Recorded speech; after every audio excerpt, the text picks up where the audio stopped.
Niech będzie pochwalony Jezus Chrystus. Na wieki wieków. Jakiej broni jesteście? My są strzelcy. Z pierwszej kompanii drugiego batalionu. A formacji jakiej? Legiore Auxilaria Polacca della Lombardia. Kto wami dowodzi? Generał Dąbrowski. Ach tak. Miło jest powitać rodaka.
O, Baśka.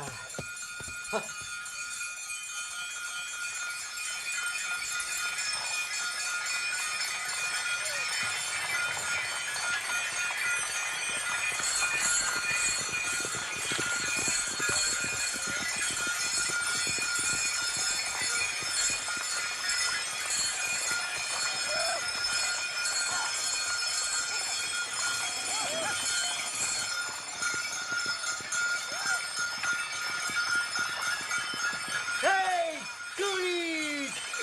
Ja!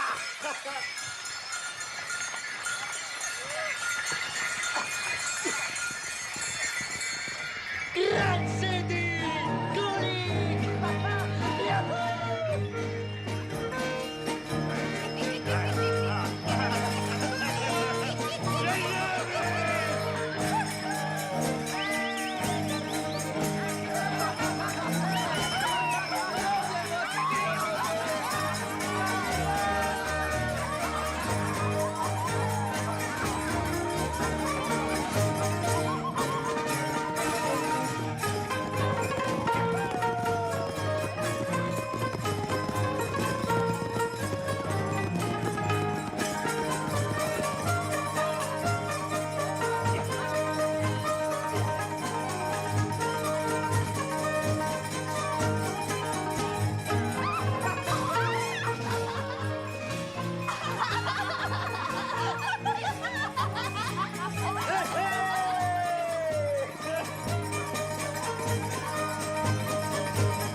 Nasz dom niski, stary, niech tam zostawia nowy!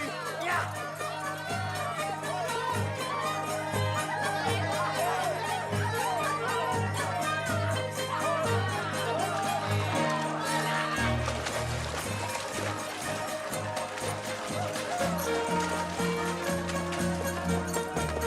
Kto z was następny?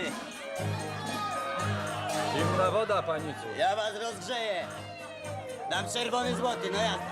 Zimna woda, jaśnie panie. Dam dwa czerwone złote. Ja idę. Ja też! Ja też!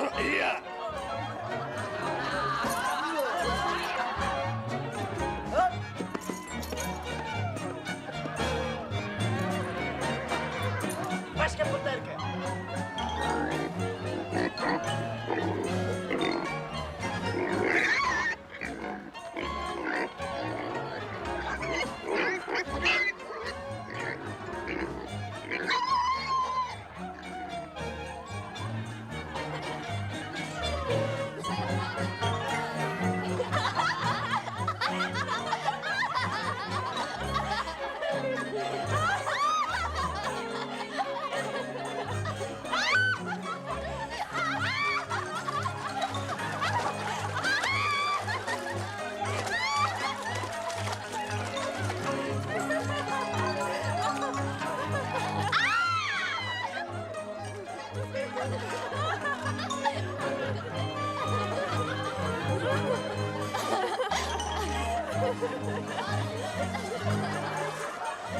Walenty!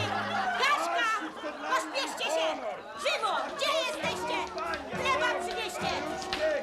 Zawitać se chciała. Patrzcież, miłościwe dobrodziejki. Patrzcież, sąsiedzi, panowie i bracia. Zaszczycić niskie progi. Szanowna dobrodziejko, sąsiadko moja najmilsza, pierwszą parę. Boi się! Patrz pan na Turonia! Co znowu? Tylko on tak na mnie zakłapał. Mnie się też czasem zdaje, że on stoi za oknem w deszczu i wichrze i słychać kłapanie. Spojrzeć za nic, prawda? Za nic. A to tylko wiatr huczy. Weź pan mnie tu nie czaruj swoimi strachami. Któryś pono jako awanturnik słynął, a i pętla nożem zdaje się troszkę poprułeś. A wać panna, skąd mnie tak dobrze znasz? Z reputacji. Pierwszy raz ciebie na oczy widzę. Besztając nas dobrego serca. Jako dziecko znał to i uwagi nie zwracałeś. Patrz panna jak motyl z poczwarki.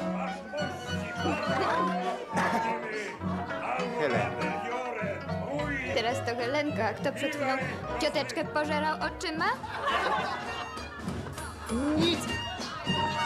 Nic mnie nie obchodzi ciotka, Waćpana. Kiedy ona piękniejsza i bardziej doświadczona. Ja bym cię nauczył. Profesor z Waści musi być doskonały, aż dziw bierze, że z takimi talentami Waćpana z gimnazjum. Lepszy ja wyrzucamy niż jeden przyjęty. Szałek. Mój dom waszym domem! Kiedy ciasno, sąsiadeczku, kiedy ciasno! Czary da się wyjąć! Córka i Bracia potem do duszenia spełniała węglu! na księdzu.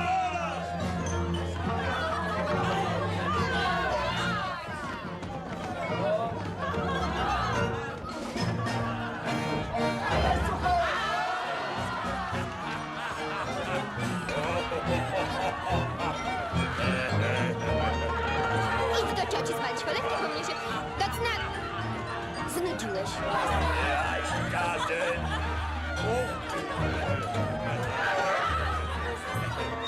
Raczcie go! Będzie tam razem. Bardzo ładnie. Jasnowskie moweczki!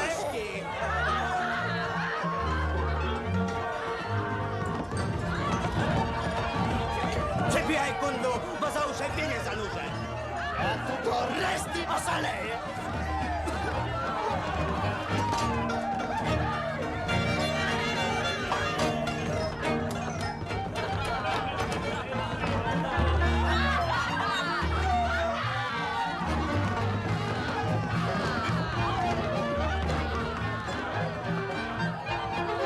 Zechce mi, Waśmuś, pan wybaczyć przerwę w tak zajmującej rozmowie? Niespodziewanych gości przyjąć musiałem starym zwyczajem po polsku, ale słucham. Czy można podjąć, gdzie skończyliśmy? Noc to, ale proszę. Pan baron von Lipowski, pierwszy cesarski komisarz sandomierskiego krajcamtu, polecił mi wyrazić panu niezadowolenie z powodu nieobecności na uroczystościach składania przysięgi na wierność dynastii habsburskiej. Czy pismo w tej sprawie pan otrzymał? Być może, ale mnie papier potrzebny tylko do przybijania prochu. A co do wyjazdu? Ja od utraty niepodległości przez nasz kraj nie wyjeżdżałem z domu. Nie wyjadę. Choćby kije z nieba leciały. Zresztą to właśnie oświadczyć pierwszemu baronowi z czegoś tam sandomierskiego. Z sandomierskiego krajcamtu. Być może mnie te nazwy ani pachną nie świecą. Żałuj waść. Cała ceremonia odbyła się w najwspanialszym porządku. Pochód ruszył od przedmieścia Józefsztatu, Skąd proszę? od przedmieścia Podgórze, dawniej zwanego. Proszę, dawniej zwanego. A teraz Józefsztat. Kawaleria, trębacze, szlachta polska na pięknych koniach, Szlachta, powiadasz. damy polskie w powozach, mieszczanie i duchowieństwo. Piękne widowisko, przebuch żywy. Stała się cisza zupełna i wtedy na Wawelu zaczął dzwonić wielki, starodawny dzwon Zygmunt. Zawieź mi kartę.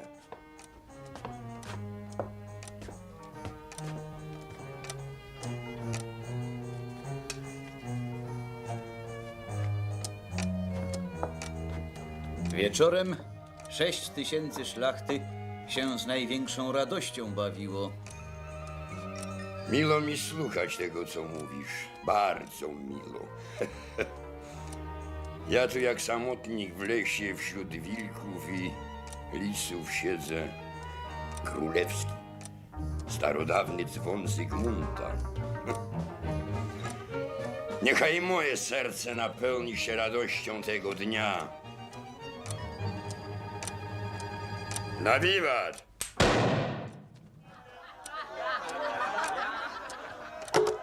Mnie dym prochowy nie szkodzi, ale może wielmożny dziedzic zaniecha strzałów. Od dzisiaj żaden chłop. A co masz mości do moich chłopów? Res haftelojta, to znaczy podupadli na zdrowiu i starcy powyżej 60 lat wolni od robocizny być mają. Nabijaj, bo ci tu na miejscu łeb roztrzaskam. Każdy poddany, Co jeszcze? każdy poddany skrzywdzony przez pana Wprost do pełnomocnego komisarza ze skargą upoważniony jest pójść. Niechaj spróbuje. Rozporządzono dalej. Drażnisz mnie, licząc na to, żeś pod dachem polskiego szlachcica. Ogłaszam, że z rozkazu władz chłopi na rzecz wielmożnego pana pracować będą nie więcej nad 3 dni w tygodniu. Ja tu jestem panem. Ja prawem. Nad dziady to moje siedziali. Moja to jest ziemia i moi ludzie, mój kraj. Przeboga żywego nie pozwolę. Ja się broni nabitej nie boję. Zawiadomić wójta, żeby się cała wieś zgromadziła na dziedzińcu dworskim. Urzędowe rozporządzenia przeczytane będą. Niech mi tu zaraz jawor obębni po wsi. Mają się zejść wszyscy. Kto żyw? Na mój rozkaz, słyszysz? Będzie brał karę Tomek Zawiśniak za to, że się dobierał do drzew w moim lesie. Oświadczam uroczyście wielmożnemu panu, że to się nie stanie. Bić zabrania się wszelką miarą. 150 rusk! Jak za mojego ojca, dziada i pradziada! Rym go w pysk! Rym z drugiej strony! Od razu mu rura zmiękła. Zabawiasz się sam?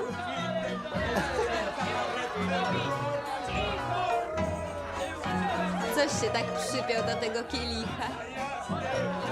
Obowiązków zaniedbujesz? Helenko! Jadę na koń, słyszysz? W nocy. Zastukam 3 razy w okienicę. Czekaj na mnie. Rozumiesz?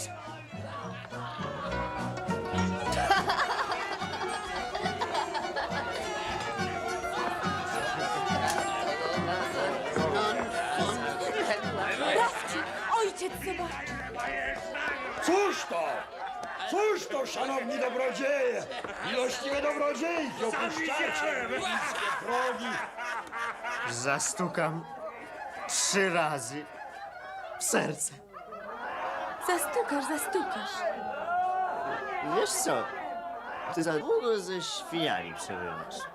A z kim mam przebywać, ośle? Siostrzyczko, ja cię jeszcze za księcia wydam. Posłuchaj, jak to pięknie brzmi. Jaśnie oświecona księżniczka. Tak, tak, ale Jaśnie oświecona. ojciec idzie?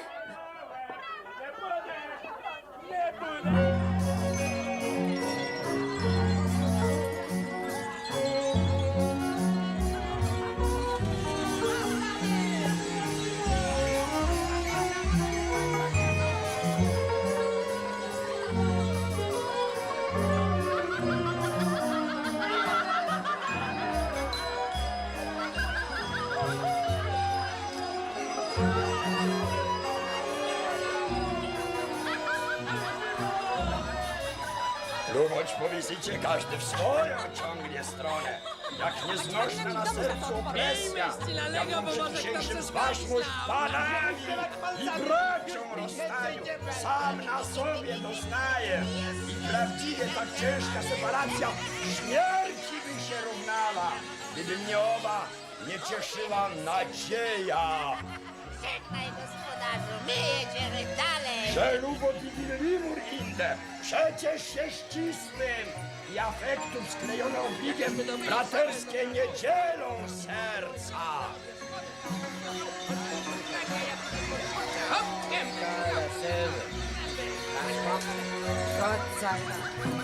Non hec vincula tempus dissolvit, edinxit amor. Ale... Panie... Panie...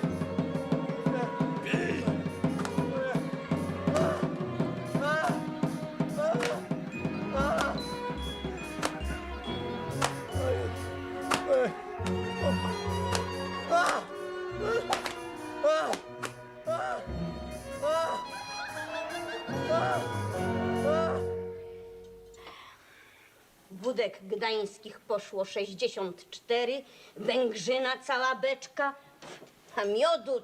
Postawiliśmy się. Postawiliśmy się. Ludzie od stajni.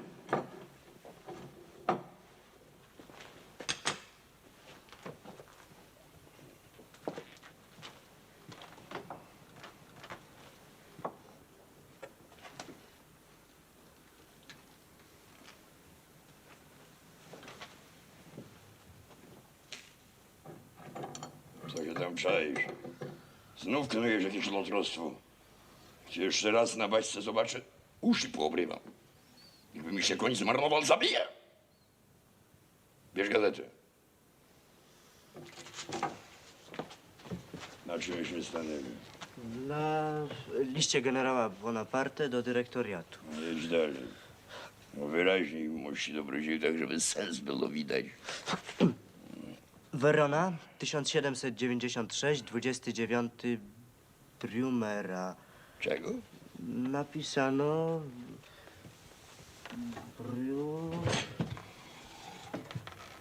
Brumera. A co to jest ten Brumera? Ja nie wiem. Ty byś też Sowiecie po dryblasie. Warto było pieniędzmi gotowymi za ciebie w szkole płacić. Ślawi dalej.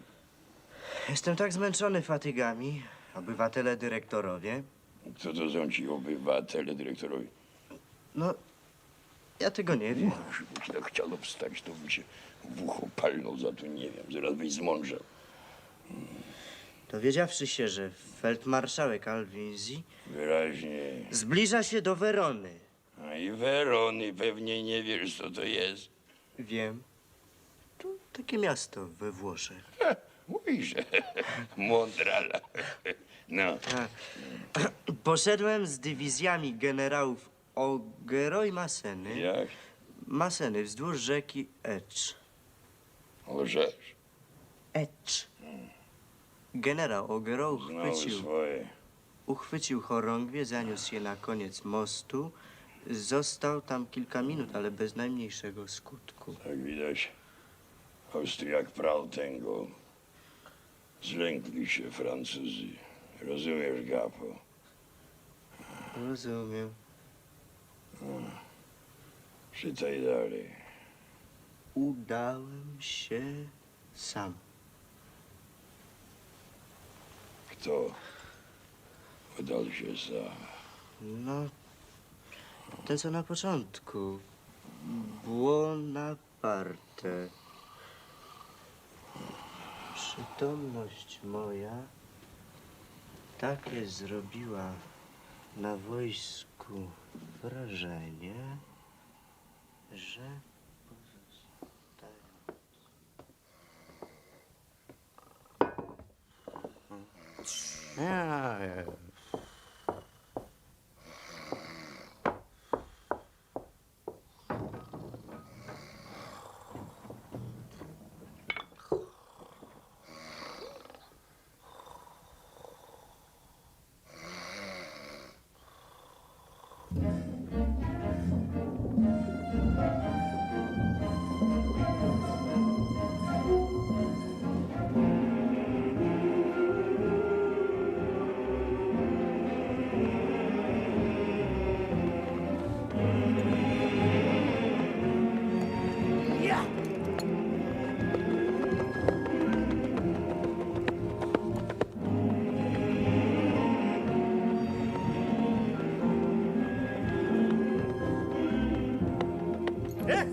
Wołałaś mnie?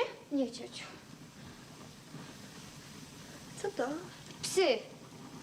Pewnie, że nie ptaszki. Kota poczuł. Skąd wiesz? Słyszałam miauczenie.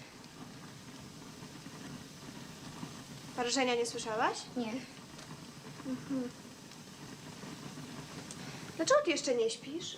Już idę. Dobranoc. Dobranoc.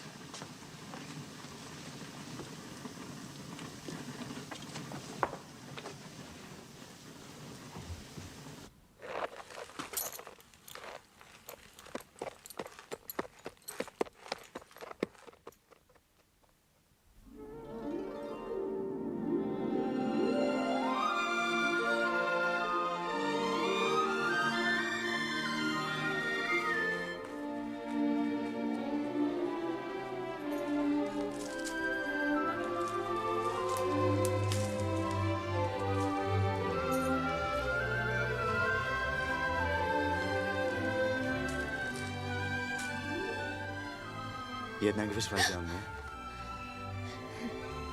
A co miałam czekać, aż cały dom obudzisz?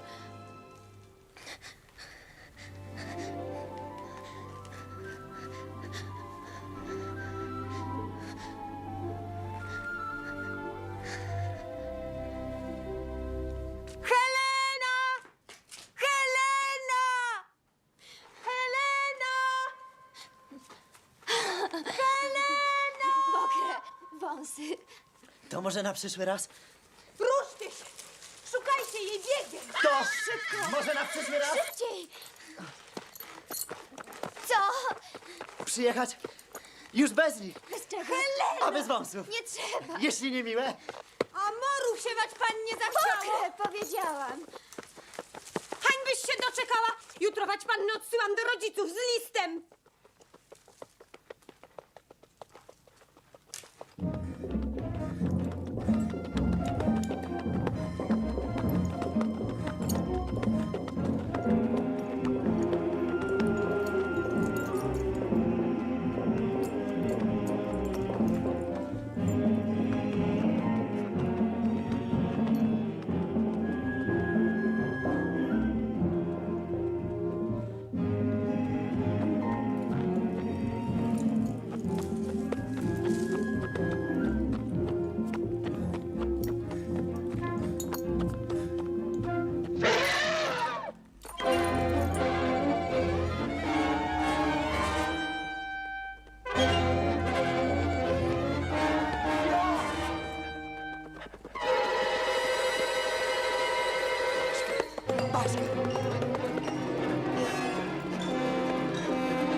Wejdź. Nie, pan surowo zabronił. Z Bogiem, Rafał. Z Bogiem.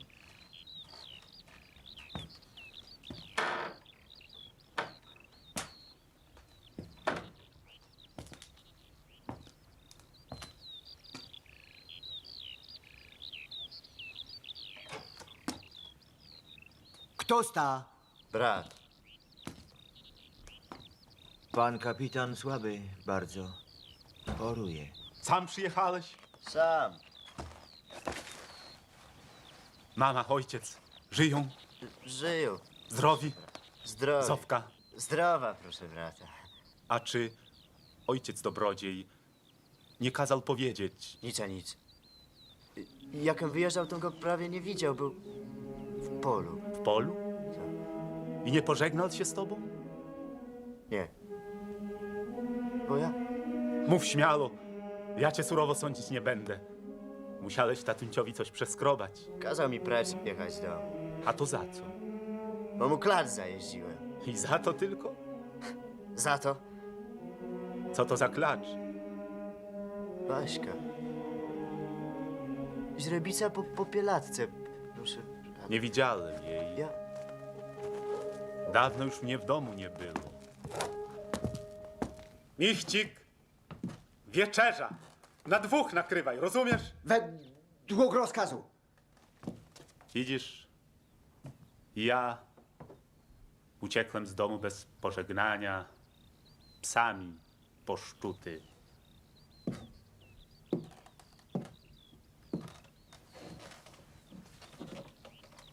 Przyjechałem do Tarnin ze szkoły kadetów, kiedy już byłem oficerem. Miałem głowę naladowaną myślami. Nie wiem, czy będziesz mnie rozumiał.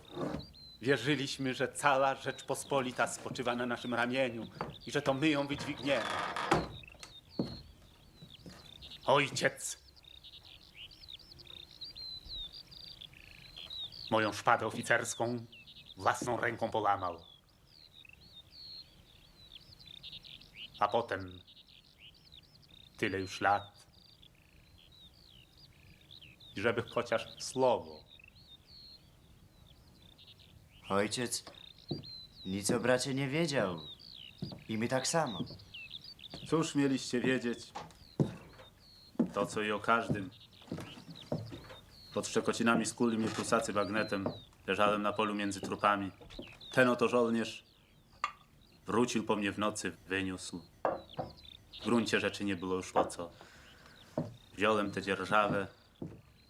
Karczuję jalowce, smutek mnie zagryza. Nie mogę gadać. Wiem. Słyszałeś o tym w domu? Tak. Co mówili? Że brat chłopów buntował, żeby nas rżnęli.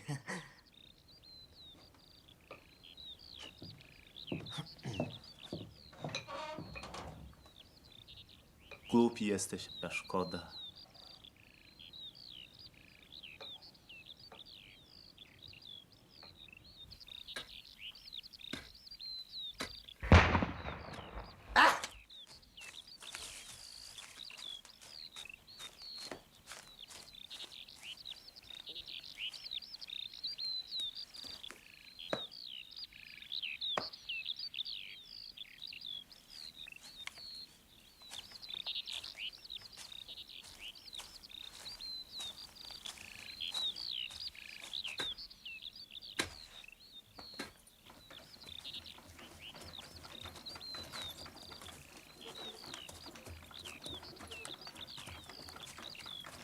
To ksiądz Gintut, pan nagródnik, gdzieś tych głości.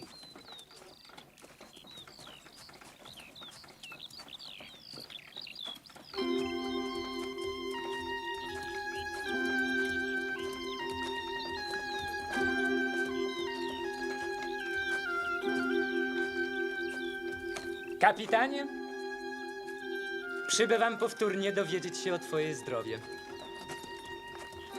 Czemu nie wezwiesz mojego lekarza z Grudna, jak cię prosiłem? Czemu nie przeniesiesz się bliżej mnie, bliżej świata?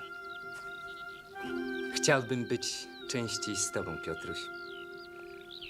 Tu pusto, w tych lasach i piaskach jakoś posępnie i nieswojo. Dam ci w zestaw każdą inną wioskę w weselszym miejscu.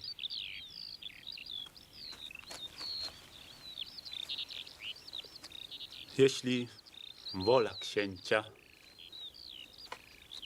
nie chciałbym się stąd ruszać. Sam dobrze wiesz, jak cię kocham. Czytam w tobie jak w otwartej księdze. Twoja choroba to myśli. Myśli ustały. Patrzę na ciebie i wydaje mi się, że popełniam zbrodnię. Dlaczego się zadręczasz tym, co już dawno minęło? Powiedz. O czym tu mówić? Najlepsze, co każdy z nas uczynić może, to milczeć.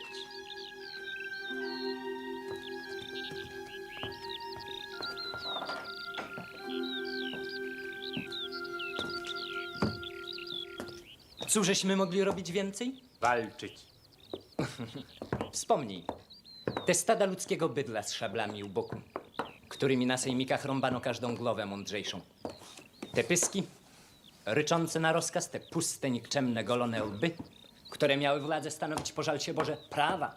Po co to wskrzeszasz, mości książę? Po to u licha, żebyś nie plakał nad rozwiązaniem praw onego bydla, twego raju. Ów raj był waszym, magnackim. Sam to wiesz. Dziś już mowa twoja nie potrafi wycisnąć na mym sercu onych bolesnych hieroglifów. Nie myśl, żem spodlał. Jeszcze raz porwałem się jak wtedy z twoimi słowami w uszach. Oddałem się złudzeniu. Legiony. Powrót do kraju okupiony krwią. Nasza słabość i hańba zmyte czynem zbrojnym. A tymczasem loch austriacki, do którego wtrąciła nas zdrada tych właśnie, za których tylu zginęło. Było to w kwietniu roku 1799. Znalazłem się w Mantui, zamknięty za murami miasta podczas wielotygodniowego oblężenia. Austriacki marszałek baron Kraj złamał lewe skrzydło wojsk francuskich. W Mantui zamknęły się też resztki II Legii Polskiej. Przyszedłem do przekonania, że na nic mi się nie przyda pilnie wizowany paszport i że trzeba wdziewać zielony mundur artylerzysty i stawać w szeregu. W innych zgoła celach wracałem z Egiptu, Ziemi Świętej. Śpieszyłem do kraju. Tymczasem kaprys losu uwikłał mnie w sprawy najbardziej przemijające. Kiedy spałem jak drewno, pogrążony w potach, dreszczach i ciemności, oznajmiono, że Francuzi poddali miasto.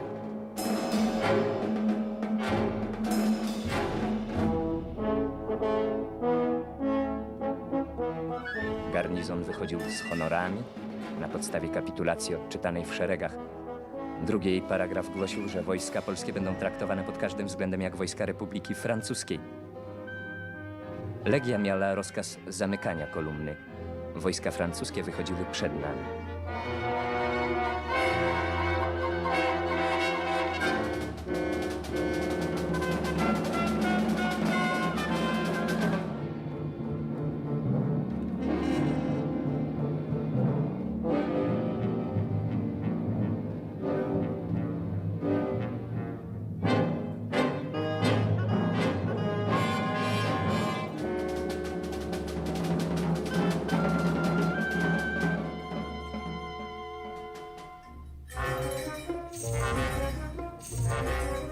Szedłem w grupie oficerów polskich. Zacząłem dosługiwać od kanoniera, ażeby pomiędzy zgonionych oficerów idących z pola bitew nie wnosić waśni o stopnie i nie korzystać z prerogatyw nazwiska.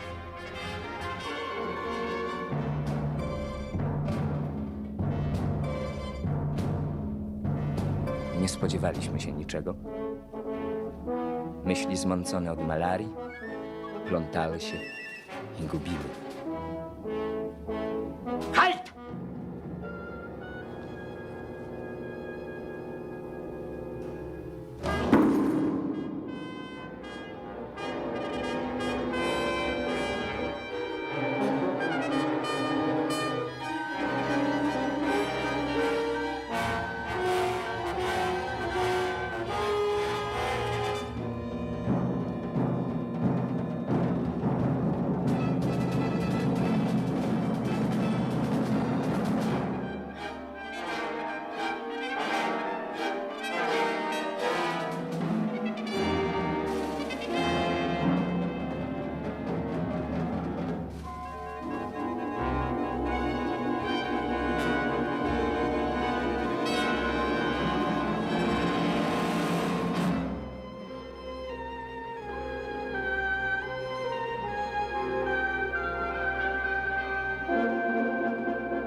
Feldmarszałek Krajde Krajowa oznajmił, że wszystko, co się dzieje, dzieje się na mocy paragrafu sekretnego dodatkowego do kapitulacji. Polscy żołnierze i oficerowie jako poddani jego cesarskiej mości i zbiegowie spod sztandarów austriackich wydani zostaną każdy z osobna pułkowi i batalionowi, do których należą. Wtedy wyszedł francuski komendant miasta, generał Fouassaclatour. On to właśnie podpisał haniebny akt.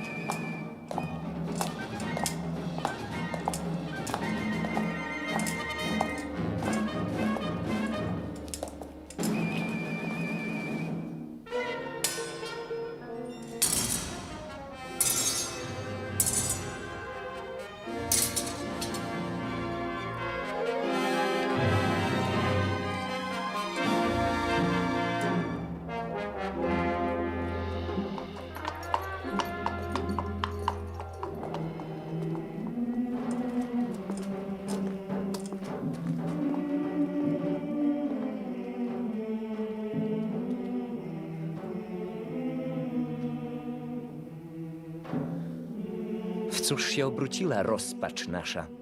Boleść, rany, wygnanie? Tylko stropy hańby. Wspomnienia zniewag budzą i dziś jeszcze po nocy. Już mnie surowe twoje obowiązki nie zmamią. Słyszysz? Słyszę dobrze. Gdy wróciłem, zastałem wszystko daleko lepiej niżem sądził. Materialne interesy nigdy tak nie stały jak dziś. Było kiedy zboże w takiej cenie albo ziemia. Samo grudno 3 razy tyle jest warte. Skoro tak, to może i mnie łatwiej przyjdzie odegrać rolę dobroczyńcy. Twoim kosztem, mości książę. Z ochotą. O cóż to idzie? Żołnierz, w którym mnie z pola wyniósł na ręku, jest twój poddany. Chciałbym mu się odwdzięczyć, a nie mogę. Uwolnić obywatela jakże mu tam z poddaństwa podnieść, zrównać ze sobą, uszlachcić? Nie tylko jego, chciałbym całą wioskę. Czy możesz wątpić? Dzięki tobie mam na tej ziemi jeszcze jeden dzień. Michcik! Do nóg panu dziedzicowi, pan kapitan, książę, darował ci.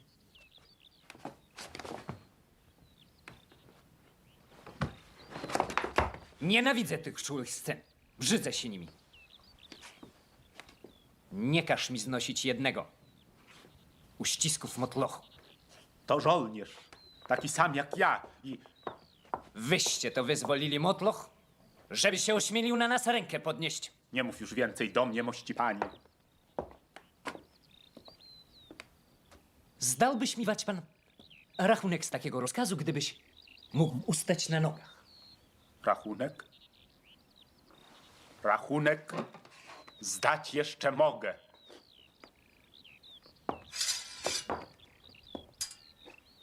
Zabiłbym cię od jednego sztychu. Mam prawo wyboru. Michcik! Pistolety! Są świadkowie. Cóż za świadkowie, nie widzę. Brat. A, pan brat. Dla mnie łaskawie zostawisz obywatela Michcika. To żołnierz.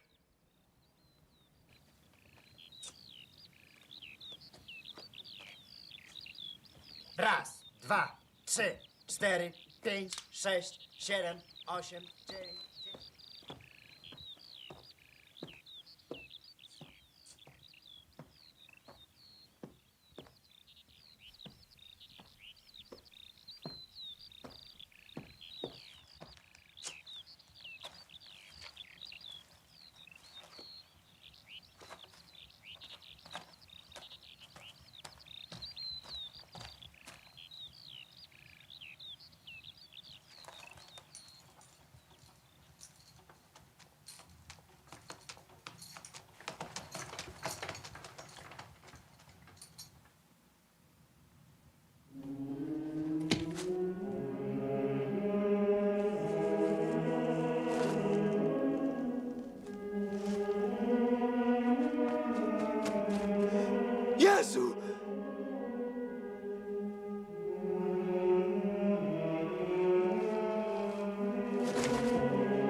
To pan jest bratem tego, nie daj Boże, filozofa? Tak, Chłuka jestem z Polinca, Nikodem. Bromski. Wygnankę to ja biorę w dzierżawę od księcia pana. Pięknie u Boga ojca waści brat gospodarował, nie ma co mówić. Jak to? A tak to chłopów rozpuścił, rozamorował, że na pole wychodzą jak z łaski. A zwłaszcza tego, jak mu tam nichcika. Mam ja na tego draba chrapkę. Ja o niczym nie wiem. Nie wiesz, nie wiesz. A folwark brat rozpaprał. A jałowce z ziemi kto karczował? O, jedno powiedzmy, prawda. Wszystko tu do odrobienia, ale to już moja rzecz. Ta ma oczy. Oj, piękna bardzo. Pewnie, że piękne. Kto to jest? Gintutówna, najmłodsza Elżbieta jej. Księżniczka. Masz ty na nią chrapkę, co?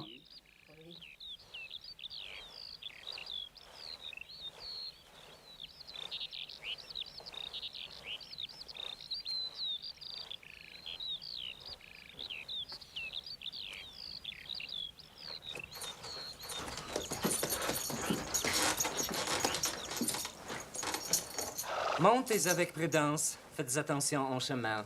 Elisabeth. Mais oui, mon frère.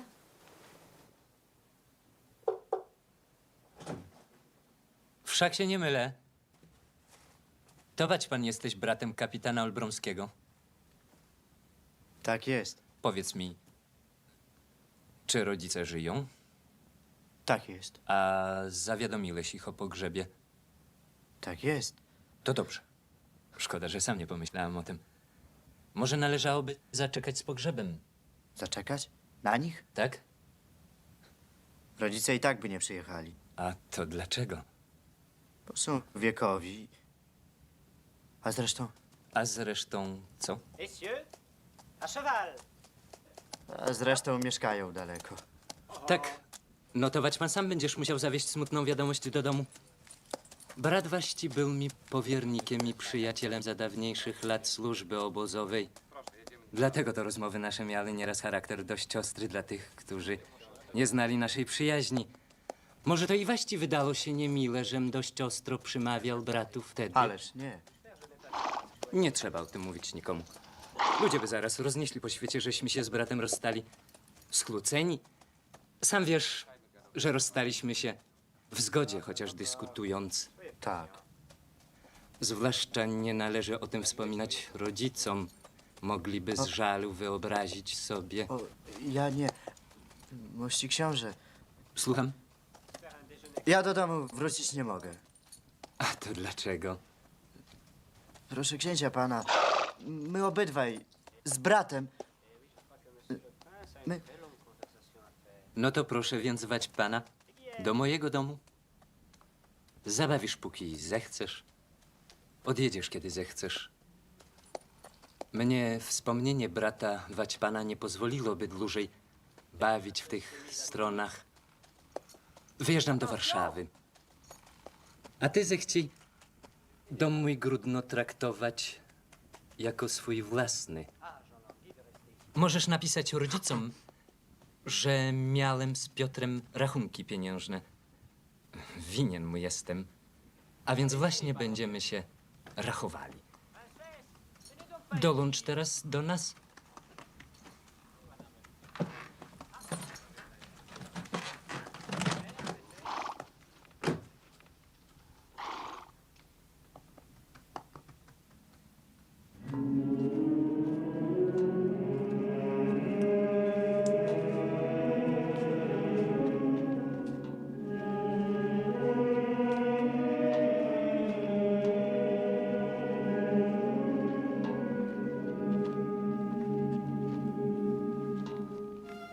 J'espère que nous aurons des cartoflets aujourd'hui.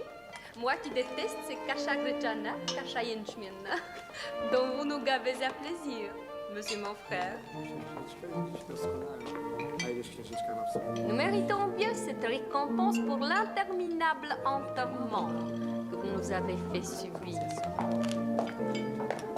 Il devait unir une bien grande place dans votre cœur, ce pauvre bougre, que nous ne connaissions même pas. Je vous en prie. Pardon, je ne voulais pas vous faire de la peine. Oh, Regardez donc cet étrange animal. Mais c'est un paysan.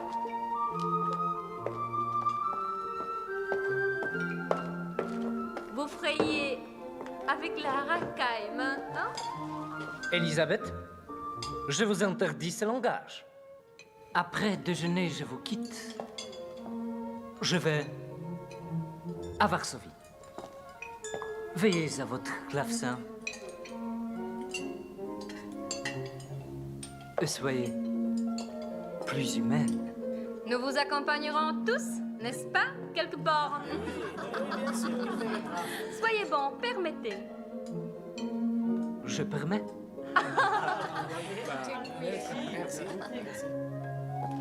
Quand vous serez à Varsovie, tâchez de bien faire attention à ce qui fait le monde. Vous m'en rendrez compte à votre retour. J'espère aussi quelques cadeaux, des rubans, un carnet de visite. Oh, mais regardez, cette espèce de guêpe.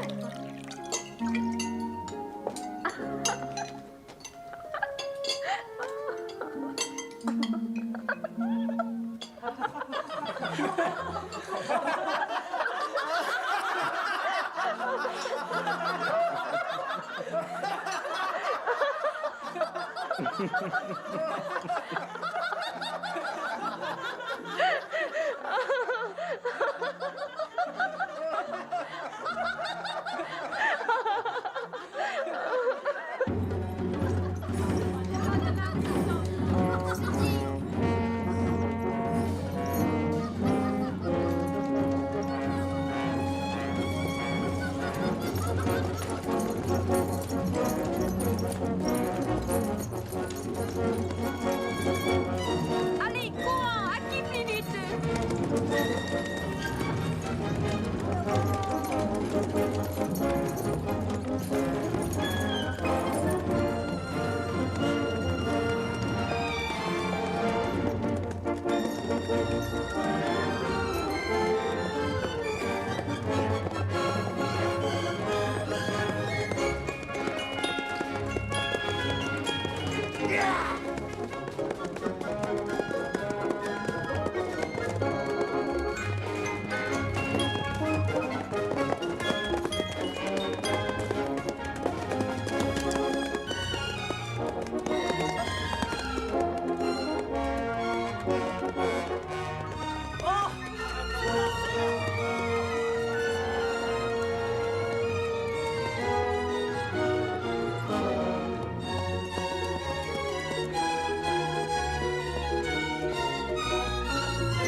Oh, reste.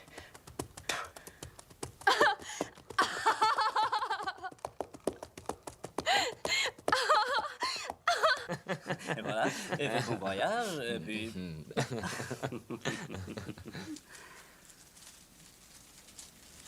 Olbromski?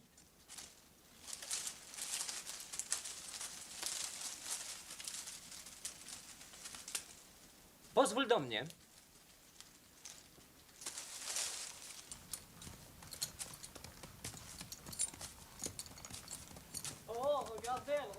A wać pan, skąd przywozisz taką pręgę? Kiedy przelatywaliśmy koło drzewa, księżniczka ugięła gałązkę brzozy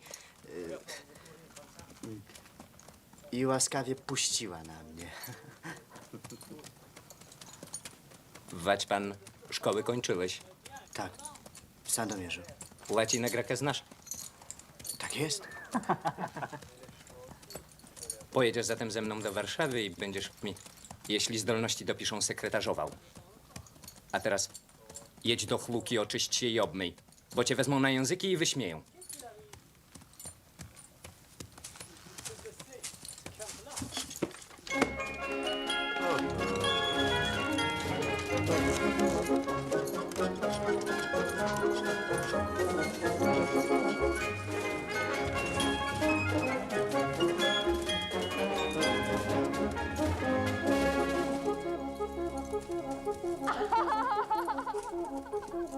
Pod naczelnikiem służyłem! Przekurwy Niemcy!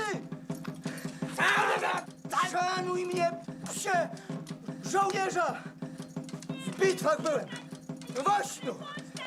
Pod Kościuszką! No, Michcik, opamiętaj się na rany Pana naszego Jezusa Chrystusa, bo pójdziesz w żołnierze jak amen w pacierzu, ja ci to mówię. Cóż ty, człowieku, na Pana swego rękę podnosisz, ludzi buntujesz. Na pańskie wychodź, jak Bóg Wszechmocny przykazał. No, Michcik, no, widzisz, kto teraz twój pan? Szanuj mnie, psie człowieka wolnego! Fajne!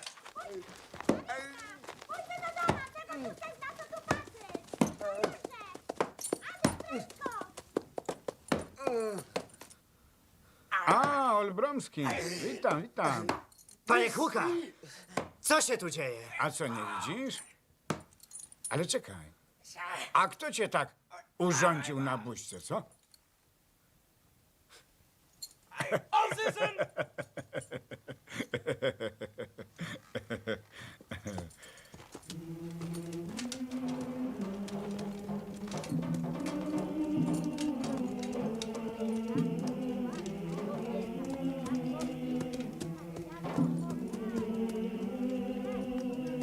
Czego ode mnie chcesz?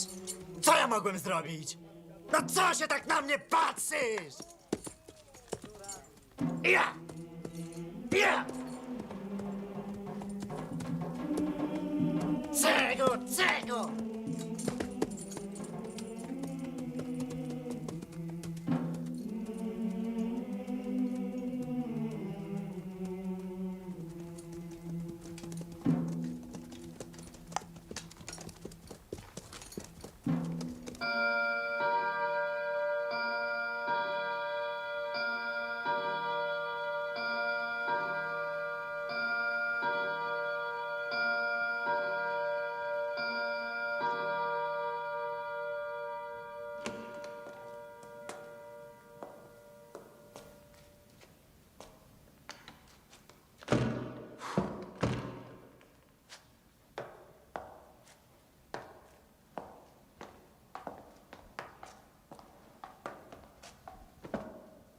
Jestem sekretarzem księcia. Książę pan czeka w bibliotece.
Wać pan do książek, nie masz gwałtownych inklinacji, co?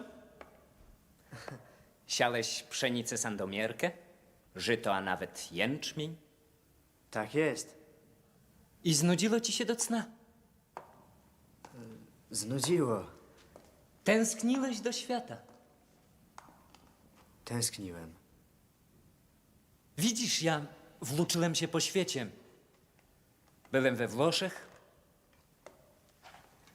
Zawadziłem o Egipt. Wiesz, ten co to w Afryce. O, wiem. Szedłem tam po śladach wodza pewnego generała, nosiciela złudzeń, owego Napoleona, o którym musiałeś co słyszeć.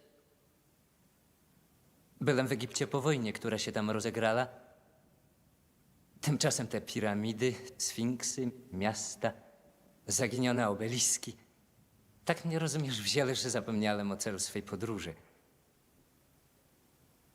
Otóż będziemy, jeśli wola twoja, spisywać różne rzeczy o tych dalekich krajach, a zwłaszcza o pustyni. Będzie ci się wydawało to dziwne, ale zapomnisz o tym, nie będziesz myślał. Później ci to wytłumaczę. Jestem do dyspozycji księcia pana. I jeszcze jedno.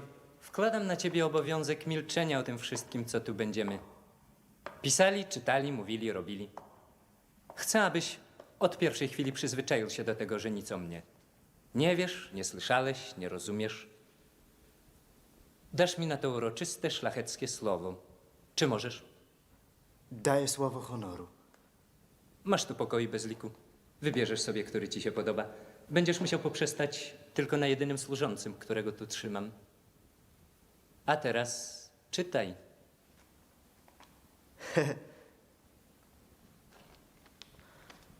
In omnibus scripturis divinis fratres dilectissimi utiliter Bo axalubiter widzisz, ja jestem w łacinie prawie ignorant. admonemur ut peccata nostra debeamus iugiter et humiliter not solum Deo. Sed estiam sanctitis et Deo timentibus confiteri. Semper per Jacobus apostolus nos admonet Spiritus Sanctus dicens. Rad jestem niezmiernie, że wracamy do naszych wspólnych medytacji.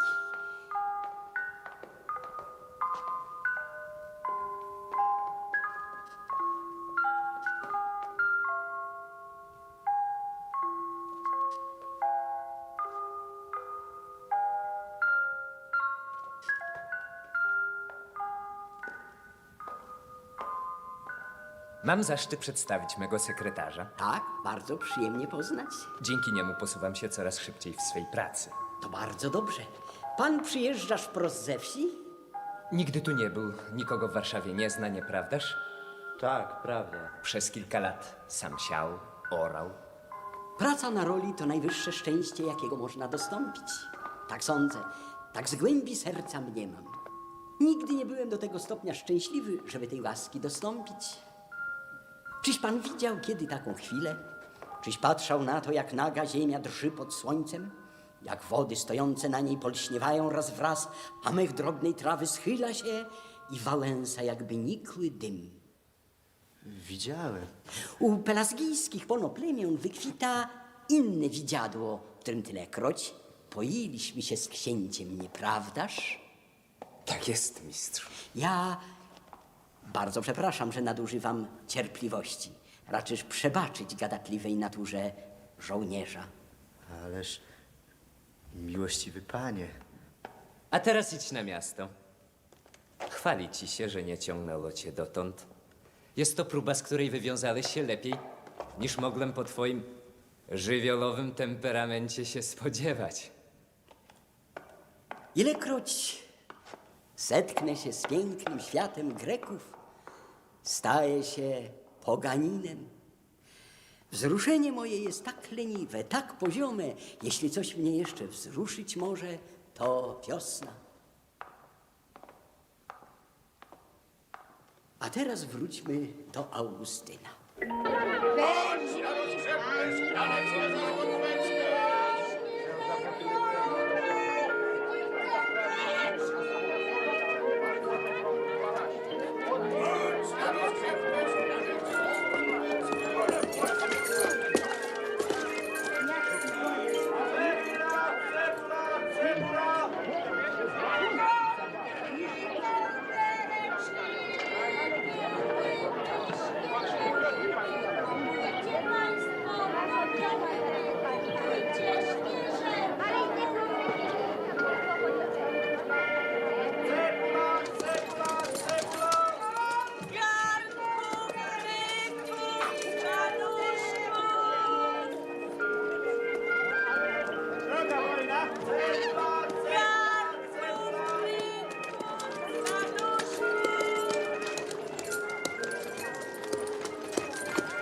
Unimeter dactylicus catalecticus in syllaba? Interitura...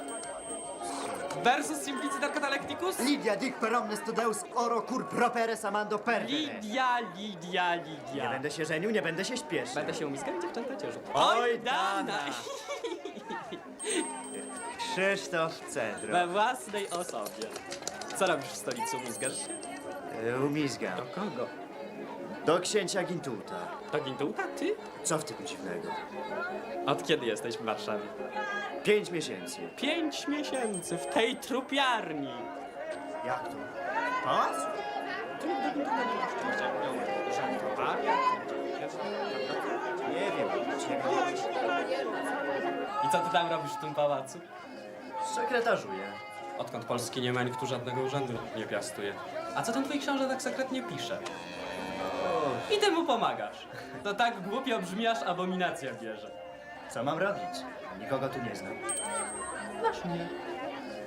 A ja twój wierny druh, Milton i Cicerone z ławy szkolnej. Znam wszystkich. Tu się żyje rozkosznie, powiadam ci. Czy uwierzysz, że ja codziennie od kilku tygodni usiłuję stąd wyjechać i codziennie coś miłego mnie wstrzymuje? Jak na przykład dziś. No i ja cię tam wcale nie wstrzymuję. Ale Rafał, rozchmurz się. Trzeba nam odrobić tych 5 miesięcy. Przecież ty wyjeżdżasz. Czy mógłbym? Sam powiedz. Kto cię wprowadzi w towarzystwo? Jeśli nie ja. Tu się żyje w świecie, moje dziecko sandomierskie. A teraz crème de la haute société bla.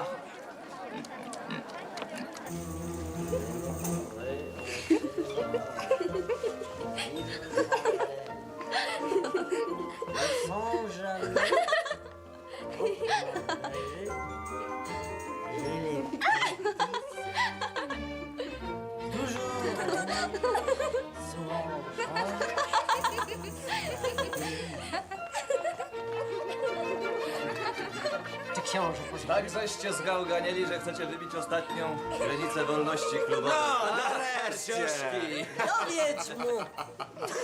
Rozumiem, padnę, a będę gadał, co mi się podoba. Dowiedz mu tej hańby, bo inaczej skażemy cię na zapłacenie całej kolacji. Co, znowu ja? Cztujcie, blacha ucztuje. Idźże, kaczorosiu, ode drzwi, ja bym cię znać nie skaleczył. Na miłość boską boję się, rotmistrz mnie przestrzeli zatrutą kulą. Tak, dawno ci się to, kochanku, należy za zmarnowanie tak wspaniałego pałacu.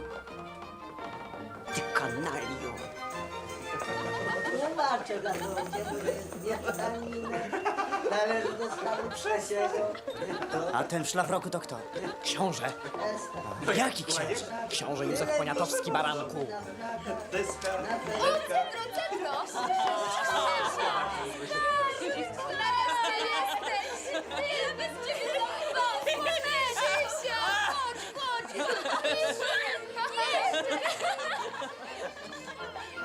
Ależ mistrzu, tego medalu niezwykle nosić. Wasza wysokość, toż to najnowszy, pruski. Zważcie panowie, jak ciężko jest być Polakiem w dzisiejszych czasach. Bój się Boga, Pepi. No a czegoż chcecie, ja sam na przykład jestem jednocześnie generałem pruskim, rosyjskim i austriackim. Panowie, życzę przyjemnego wieczoru. Książę już? Pepi, dokąd? O tej porze zwykłem zażywać przejażdżki. Ojcze królu, nie opuszczaj nas! Nie porzucaj nas! My z tobą! Panowie tak hurmą do jednej damy. Toujours, aimer sans changer, c'est ma devise. To było ogromnie wzruszające. Co robimy? Teatr, demoiselki, heca, balet, pijaństwo.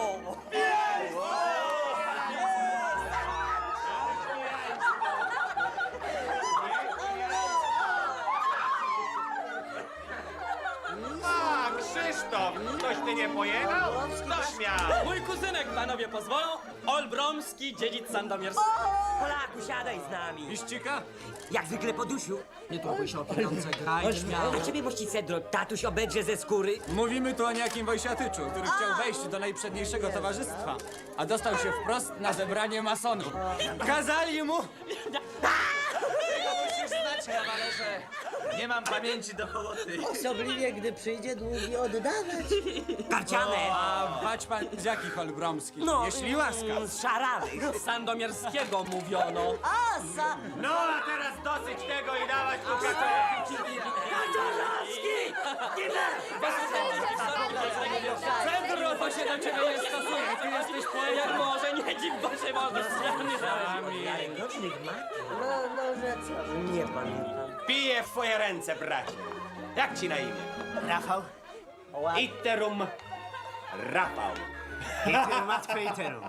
O, złaciny bene. I patrzcie, wygrał nasz budopachołek.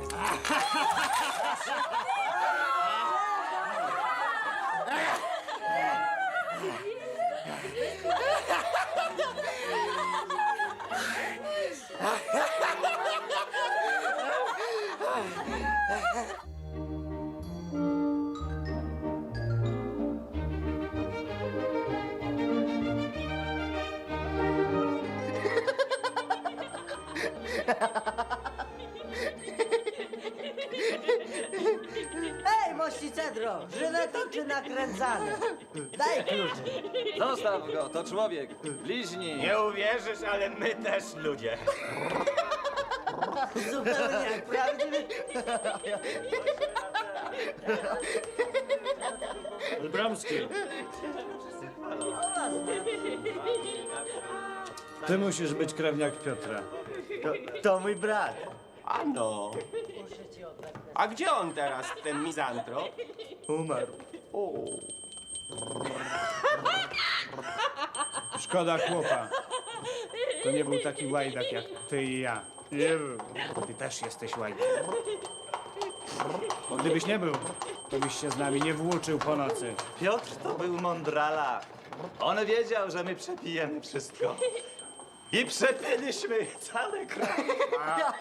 Jeszcze Polska nie umarła!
Formuj się! A łotry jesteście! Pludry! Cedro! Ciąg się w lewo, ciąg się w prawo! Trzymaj! Uwaga! Pokaż im! Achtung! Lewo! Lewo! Lewo! Lewo do pałacu! Do pałacu! Rafuś! Sekience na stole!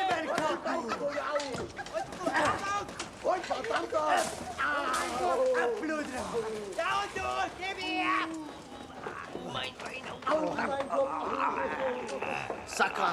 Sind die Hunde in Asche gesehen? Nein. Mein Bein. Gebrochen. Und das war nur so ein kleines Bein. Und wir haben mein Rücken. Ja, aber ich habe was mehr gekriegt. Ich weiß nicht, mein Bein.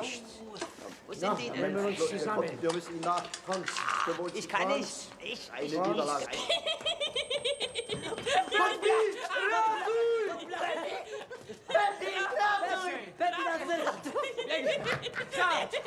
Wyratuję!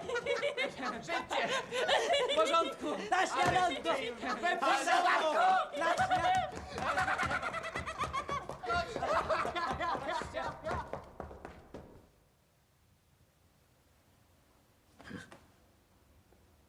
O pustynia na osobności, Bogiem się ciesząca.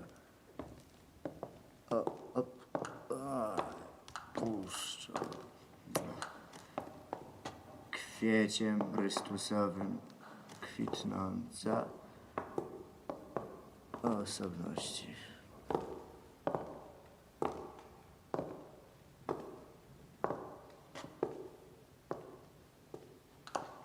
Jestem zadowolony z ciebie. Okazałeś się chętny i posłuszny. Poleciłem cię panu de Witt, a on w swej dobroci zechciał się zgodzić. Jeżeli chcesz, możesz zbliżyć się do nas bardziej jeszcze. Zostaniesz przyjęty do loży, której pan de Witt jest wielkim mistrzem. Do loży? Pan de Witt jest masonem wysokiego stopnia. Ja także mam honor. Mogę poręczyć za ciebie. Jestem zaszczycony. To prawda. Zaszczyt twój będzie tym większy, że zostaniesz przyjęty wraz z młodą małżonką mistrza.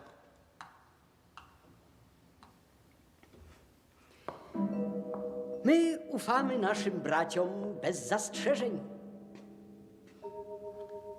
I tylko im.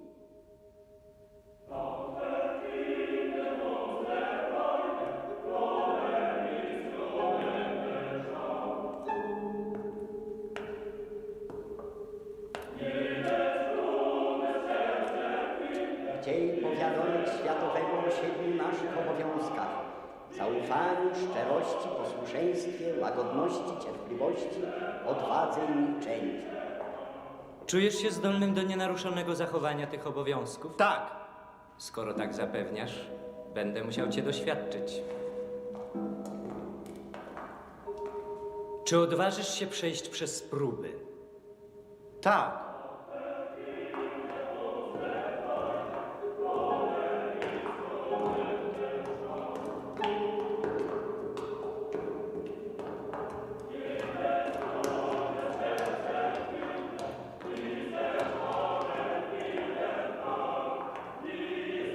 Precz, nieszczęsny. Porzucam cię twemu losowi. Zuchwalco światowy, odpowiedz. Jest to ciekawość czy prawdziwa gorliwość zostać między nami przyjętym? Gorliwość. Bracie, drugi dozorco, każ mu dla poszukiwania światła od zachodu na wschód odprawić podróż. Schyl głowę. Podnoś wysoko nogi. Jakże on się sprawował? Bardzo dobrze, najprzewielebniejszy. Prowadźcie go więc do ołtarza. Każ mu zgiąć lewe kolano, kłaść prawą rękę na Ewangelii i daj mu ten cyrkiel w lewą rękę. Niech koniec do serca przyłoży.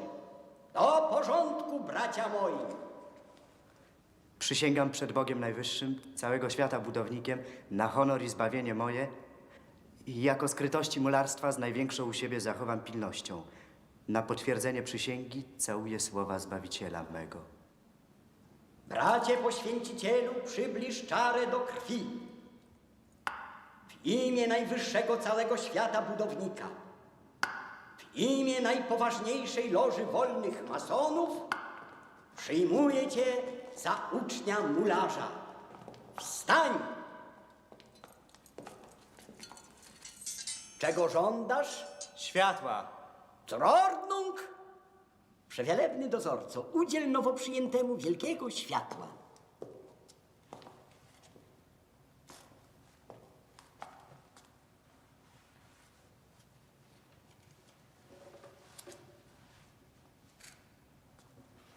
Oto masz prosty fartuszek. Lecz wiedz, że monarchów, książąt i innych widywano przy takim fartuszku uczniowskim. Uczniowie, jakim teraz jesteś, mają taki znak. Mamy też znak pomocy w tych wyrażonych słowach. Do mnie dzieci wdowy. Do mnie dzieci wdowy. Do mnie dzieci wdowy! Stając się bratem, jesteśmy węzlem braterskiej przyjaźni spojeni i niewzruszoną ku sobie zachowujemy przychylność wzajemną, jeden dla drugiego. Tak zniewoleni jesteśmy zajmować się losem każdego z braci naszych, któremu w każdej potrzebie udzielamy pomocy, nie zapominając o łączącym nas związku. Która godzina? Południe w pełni, najprzewielebniejszy. Niech wprowadzą profankę. Zur Ordnung.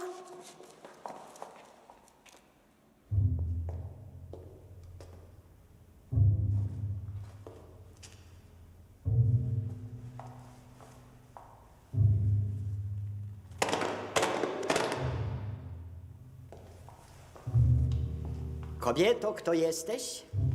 Nazywam się Helena de Witt. Prosisz o przyjęcie do grona masonów? Tak? Niech dadzą pani de Witt pierwszy promień światła.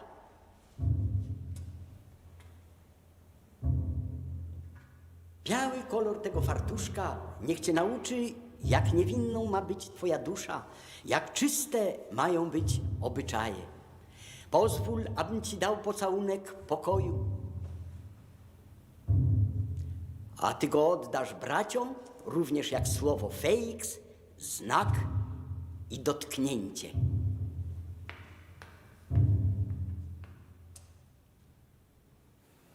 Feix. Feix. Feix. Ta loża powinna się cieszyć, że otworzyła swój przybytek dla siostry, która będzie jej ozdobą cnotami swoimi i przymiotami.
Czymże ty jesteś, któryś mnie nazywał żoną?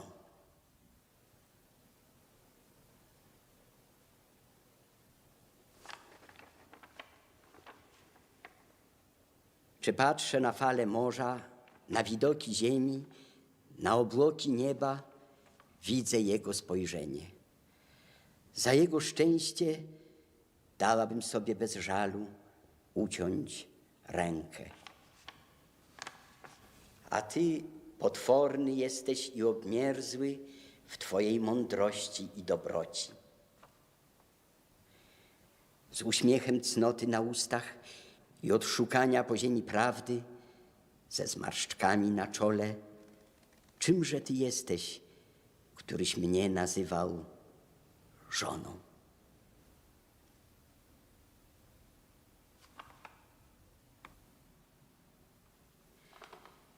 Nie ma już, bracie, tej, która była godną tych kwiatów. Dla niej kwitną, ją wysławiają. Duch mój poznał. Ty, któraś wzgardziła mną i odeszła, zdeptała głowę moją i serce i duszę moją, odpuszcza ci się twoja wina, tak żywej jako i umarły.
Czy też poznajesz mnie, koleżko Krzysiu? Rafał Olbromski.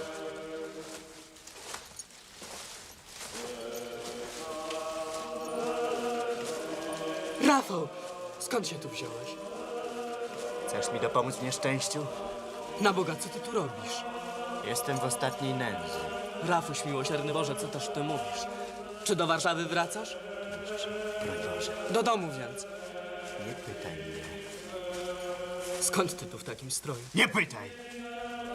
A to wojsko gdzie idzie? Austriacy rozgromieni. Francuzi zwycięzcami w wielkiej bitwie pod Austerlitz. Mówi się, że Napoleon byłby skłonny zająć się sprawą Polaków. A ty skąd wracasz? Z Wiednia, Rafuś. Jedziesz ze mną, prawda? Z duszy, z serca. Ale zważ tylko. Wszystko zważone. Widzisz, ja we Wiedniu starałem się o szambelanie à la cour. Taka wola papy. Musiałem to zrobić dla niego. On tyle mi wybaczał. Wiozą mu tytuł austriacki, na którym mu tak zależało.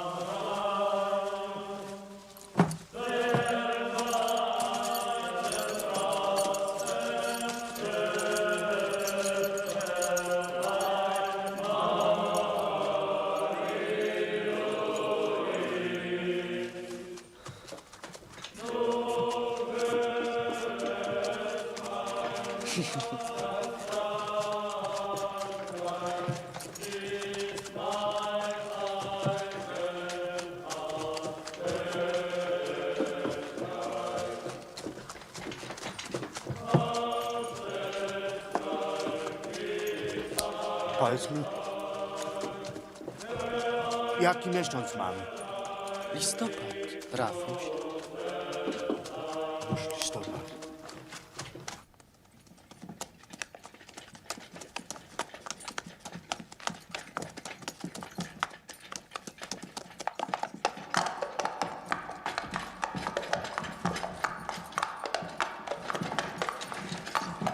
Jaśnie, paniku.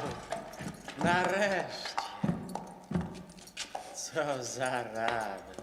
Będziesz musiał, kochanku, asystować przy ministranturze czułych scen familijnych. Mary! Krzysiu! Czy przywiozłeś Naturalnie, trzpiocie. Przedstawiam ci naszego kuzynka Rafała. kuzyna? Masz go czcić, szanować i comme de raison kochać, gdyż jest to przedstawiciel socjety warszawskiej, który właśnie wyda wyrok o twoich klawiurach. Ostrzegam cię, jeżeli nie będziesz mówił rzeczy ciekawych, nie dostaniesz ciastek Walusia. Opowiem wszystko, tylko dajcie mi dużo ciastek Walusia, dużo jak dla chorego. Dziękuję. Papo! Oto mój kuzyn i koleżka z Warszawy we własnej osobie, Rafał Olbromski. Proszę, proszę, witam. Siłą go zabrałem z drogi. Ale Krzysiu, mówisz z Warszawy. Przecież tyś miał do Wiednia. Mea culpa. We Wiedniu byłem, ale przyznaję, wiosnę strawiłem w Warszawie. Głuptas. Wstąpił do piekieł, po drodze mu było. Ale cieszę się podwójnie, panie Rafale. Ojca pańskiego pamiętam jeszcze z roku... Czekaj. Tak, ojciec opowiada. Rafał powracał z wód. Bawił tam, szukając... Czy mam wyznać? Tu leży sekret. ale nic sobie nie upatrzył. Niemeczki, Czeszki, Węgierki to nie dla niego. Waluś, na litość boską, błagam, kaszę ze skwarkami. Myślałam, że zgubisz we Wiedniu swe furmańskie gusta. O Niemcy, narodzie filozofów i kiepskich kucharzy, za trochę sperki świeżutkiej wydrzyjcie mi z piersi hrabiowskie serce. Krzysiu, hrabia, powiadasz? Od dzisiaj nie ważcie się zbiry tytułować jaśnie pana inaczej, jak jaśnie panem hrabią. Panienkę panną hrabianką, a mnie... Mary, jesteś hrabianką z mojej łaski, zaśpiewaj więc kuzynkowi.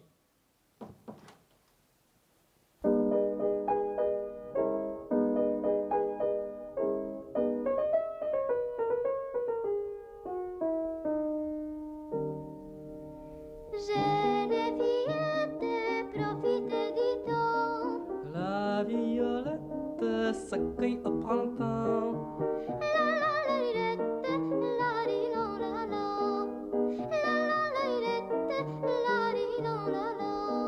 Cette fleurette passe un peu de temps. Tout amour était passé galement. Jeune fillette, profite du temps. La violette s'écueille au printemps. La la la lilette, la li la la la. La la la lilette, la li la la la. Dans les villages prenaient l'ami. Si les volages rendaient les lui. Jeune fillette, profite du temps. La violette s'écueille au printemps. La la la lilette, la li la la la. La la la lilette, la li la la la. Zostaw to!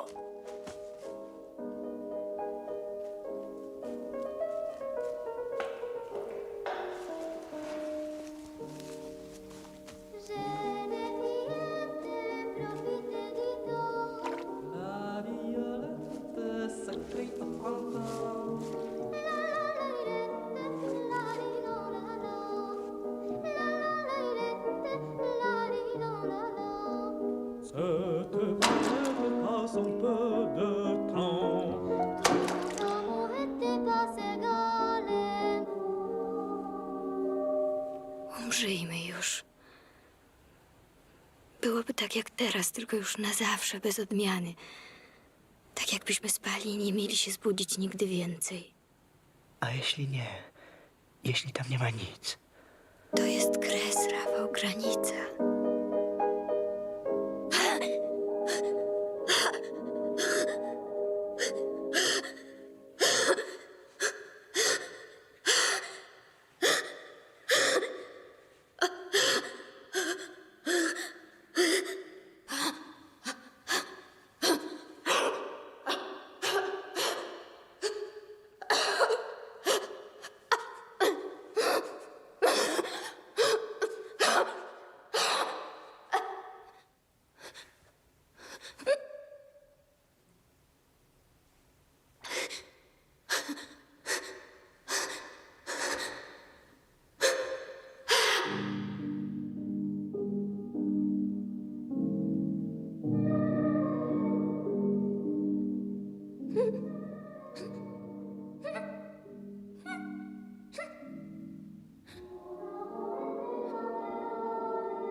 Maryśka.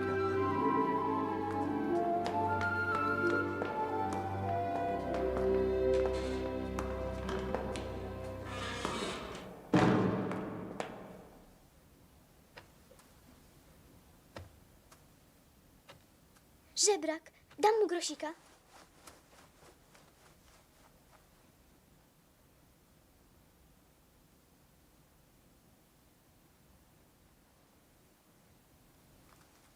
Nie chce ten dziadek brać pieniędzy. Pyta, czy nie jesteśmy przypadkiem z Niemców i czy ktoś w tym domu nie służył wojskowo.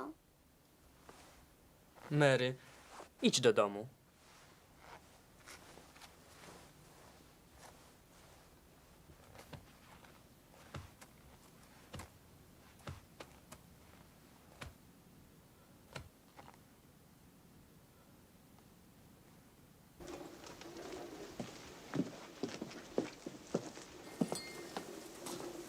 Jeśli wola wasza, odprawcie dalej służbę, aby nie rozpowiedziała, że od was łaski doświadczam. Niedobrze to by dla was być mogło, a i dla mnie. Bądź spokojny. Włos ci z głowy nie spadnie pod dachem tego domu. 12 to już lat mija, jak mnie w kamasze austriackie ubrali. I marsz. Marsz w obce kraje. Francuza bić i papieża bronić. We łbie się przewracało, jak zaczęli tłumaczyć, kto na nasze męstwo wyczekuje. A to jakiś Karol Sardyński, a to Parmy książę, a to Herkules z Modeny. Nie mało ja z kamratami zdeptał ziemi, on person broniący. W II wojnie zeszliśmy z gór na pola, na Dadygę rzekę. Zwaliły się na nas francuskie dywizje. Tam to zawrzało. Patrzymy, a w przedniej straży idzie batalion. Od innych inny. Chłop chłopa. Ramię w ramię. Spojrzę ja na nich krwawym ślepiem. Gwer z ręców leci, włosy na głowie stają. Toż to nasze mundury i znaki. Nim słowo rzec już ci ślocham w głębi szeregu. Nim drugie, jak pocznę tym samym austriackim gwerem pospołu z bracią rżnąć białasów. Taką to ja drogą poszedł w one legiony. Kieżmy się widzieli na krakowskim rynku, we Wiedniu struchlałym. Co się z wami stało później? Bieda. Rząd dyrektorów nic o nas wiedzieć nie chciał. Odjęto nam tytuł Legiów Polskich, wstrzymano żołd i pod paszczami armat przymuszono wsiadać na fregaty w Liwornie. Dokąd? Na Antyle.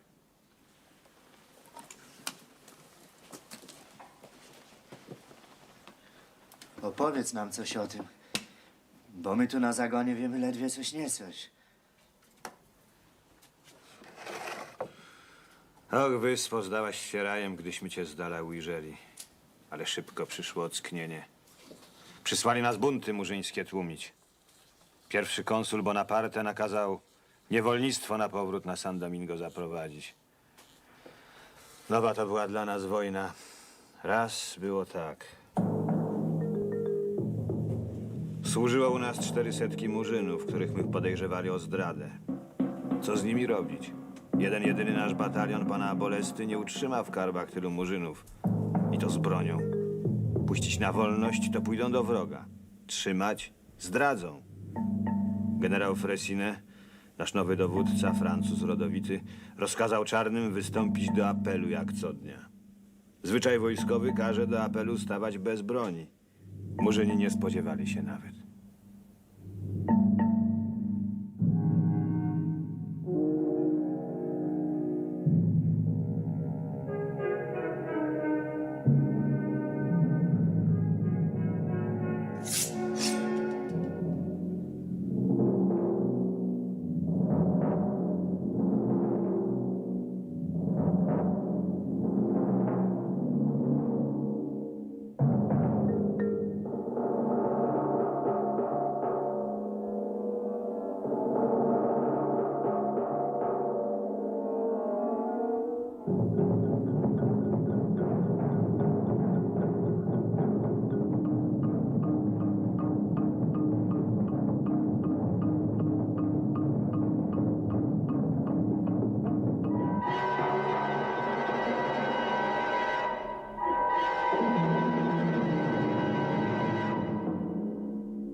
Nie upłynęło pół godziny. Ani jeden nie zipał. Milcz! Milcz! To po toście tam pojechali! Wojna jest wojna. Bóg nasz sędzia, nie wasz mość. Z 3700 chłopa nas zostało żywych 300, a oficerów kilkunastu. Ale jakem wrócił, znowu się zaciągnąłem. Obwieścili nową kampanię i znowu marsz, marsz. Zabiło serce, bo my szli wprost na Wiedeń. Austerlitz. Wielką my tam batalię wygrali. Austriackie cesarstwo roztrącone jak kupa zgonin. Ale nie sądzone mi było wejść na moją ziemię. U samych jej drzwi musiałem przyklęknąć. Strzaskało mi nogę. Urżnęli. Niegodne były wasze nogi, aby na ziemię te wstąpiły. Bóg pewnie karze za czyny takie jak wasze. Zemsta jest moja, mówi pan. Na skinienie uzurpatora deptać wolne ludy. Uzurpator! Spojrzyj, tenże uzurpator jest dziś panem Wiednia, Berlina. A teraz, słyszysz, idzie w Poznańskie, w Mazowsze, do Warszawy. 12 my lat przelewali krew w zawrociach świata, czekając na tę chwilę. Ja tylko, com obszedł cały świat, nie pójdę z nimi. Ale nim mi piach oczy zasypie, dowiem się reszty. Niech żyje cesarz.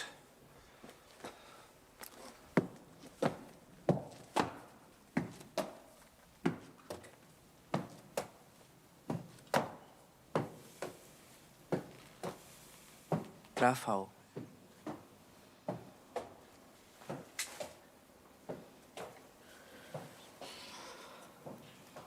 Wiem, wiem.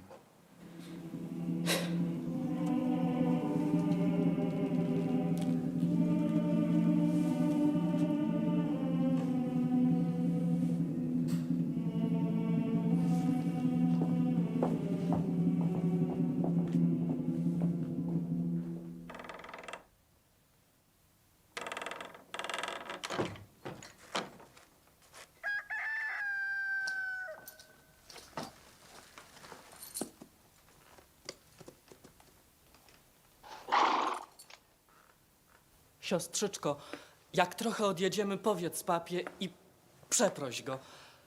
Zrób to jakoś ładnie. Powiedz, że ja wiem, jaki jestem dla niego okropny, ale że nie mogę inaczej. Powiesz? Krzysiu! Krzysztof!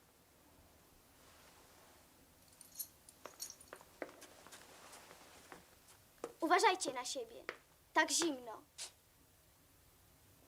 A pan? Napisze pan do mnie? Napiszę. Niech pan napisze, bo Krzyś na pewno zapomni. To jest adres mojej przyjaciółki, szambelanowej Ołowskiej. Mieszka nad samą granicą. Pomoże wam, jak będziecie szli na drugą stronę. Do widzenia, Mary.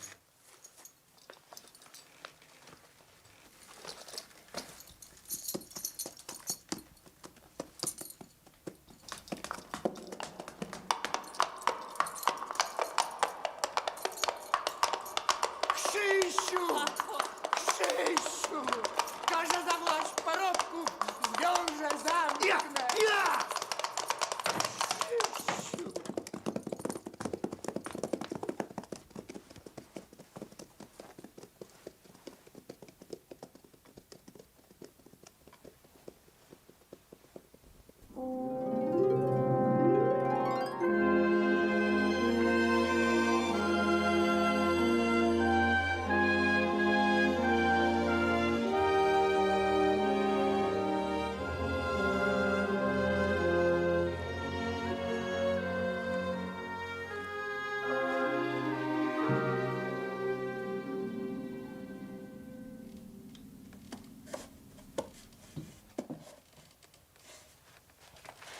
Im Namen den kaiserliche und königliche Majestät. Za podburzanie poddanych jego cesarskiej królewskiej mości oraz za stawianie oporu władzom będziesz powieszony Kacie, czyń twą powinność. Przyjm słowa pocieszenia naszego Pana Jezusa Chrystusa. Niech żyje cesarz!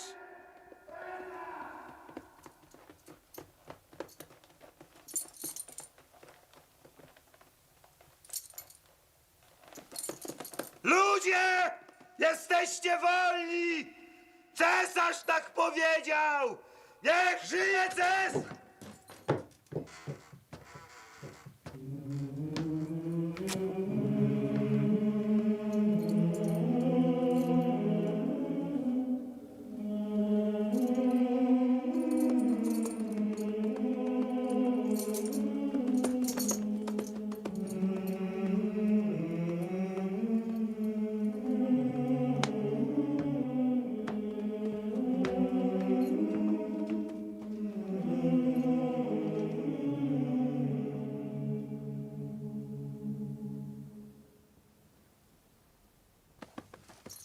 Popatrz, już granica.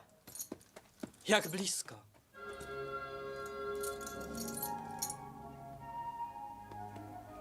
Skąd ta muzyka? Może imieniny? Dlaczego znowu imieniny? Nie wiem, tak sobie powiedziałem. Znasz ty szambelanową Wołowską? Na oczy nie widziałem. Podobno piękna bardzo. Ano. Zobaczymy.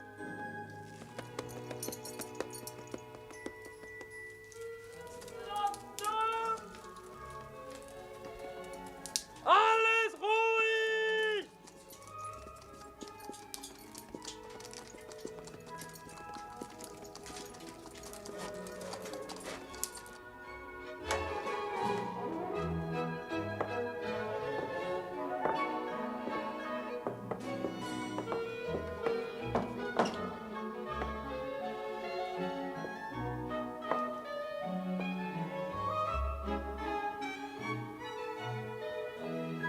Jezu! Ja to 100 razy myślałem. Co myślałeś? To samo.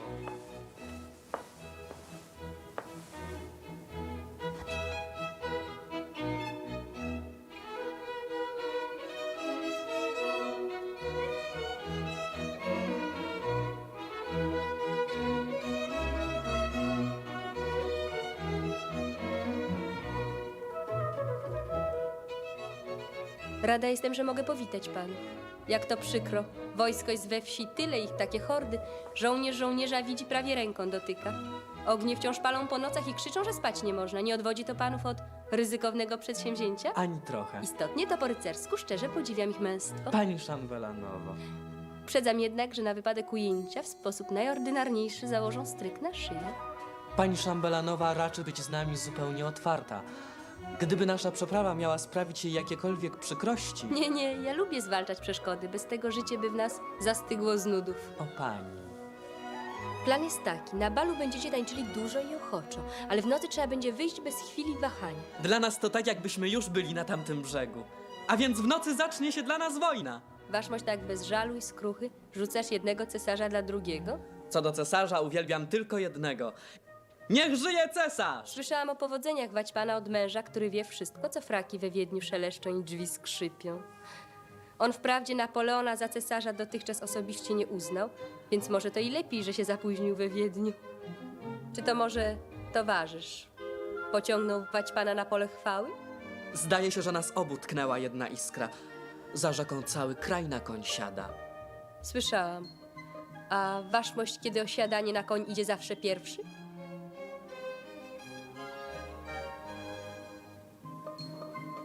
Tak sądzę, że do konia byłem i jestem stworzony. O jegomość pan Kalwicki, opiekun nasz kochany. A oto dwaj zdrajcy, którzy chcą przejść przez granicę. To jest. O, tylko bez nazwisk. Skoro mnie zwalą na tortury, przynajmniej ich nie wyśpiewam. Trzymaj, że właśnie język za zębami, bo sama go przytnę. Nie, bo pani dziedziczka nie zwraca uwagi, a to pachnie najgrubszym powrozem. Możemy się wpakować w takie konfiutury, że nie tylko buty w nich zostaną, ale i nogi. A niech sobie zostają waści nogi, a osobliwie te buty. Co to ja chciałem jeszcze powiedzieć? Aha, żołnierzom trzeba będzie coś postawić. Szukam aby śladu się swojej spili. szpicruty. Może jaką kufę piwa, jedną, drugą. Oj, pani dziedziczko, włosy mi stają na głowie na samą myśl, co to będzie, jak pan wróci.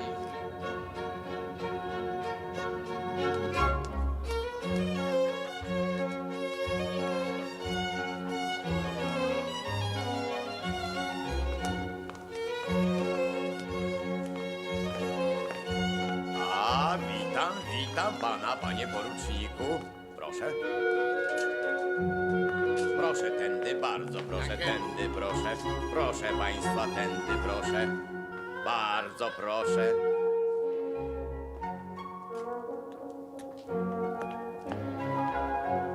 To porucznik Schlieffen. On dowodzi Austriakami we wsi. Wygląda drań na tęgi łeb. Który zwać panów lepszy dowódki, co? Koleżka. Aha, więc mówisz, waszmość, choć taki mikry, żeś tęgi moczy morda. No, zobaczymy.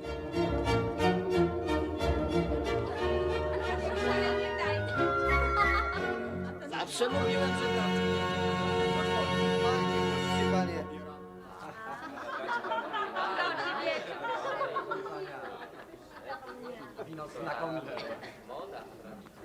Czy tańczysz lansierę?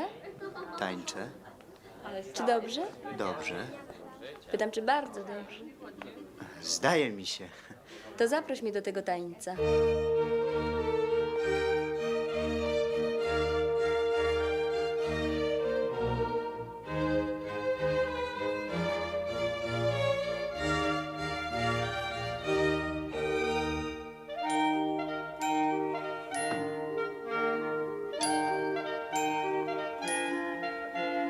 Księżniczko, Nie jestem już księżniczką.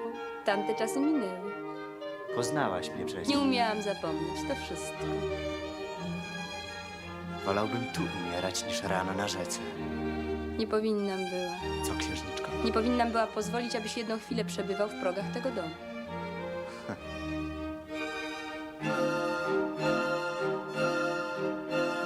Dlaczego? Byłaś wtedy dzieckiem.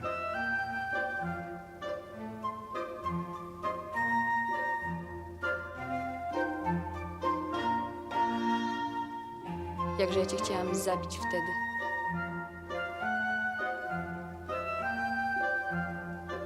O, gdyby teraz. Minęło.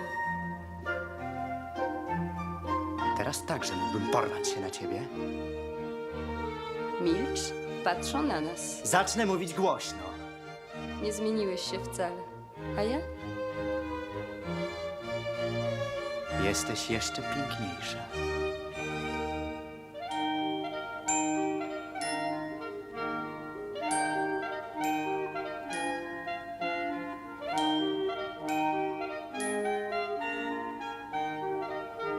Proszę cię.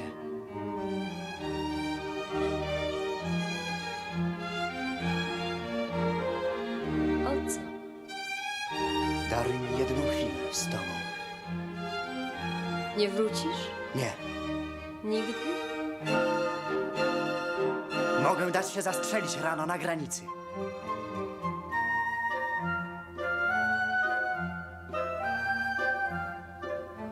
Pójdź do pokoju, w którym was przyjęłam. Zobaczysz w anfiladzie otwarte drzwi. Czekaj.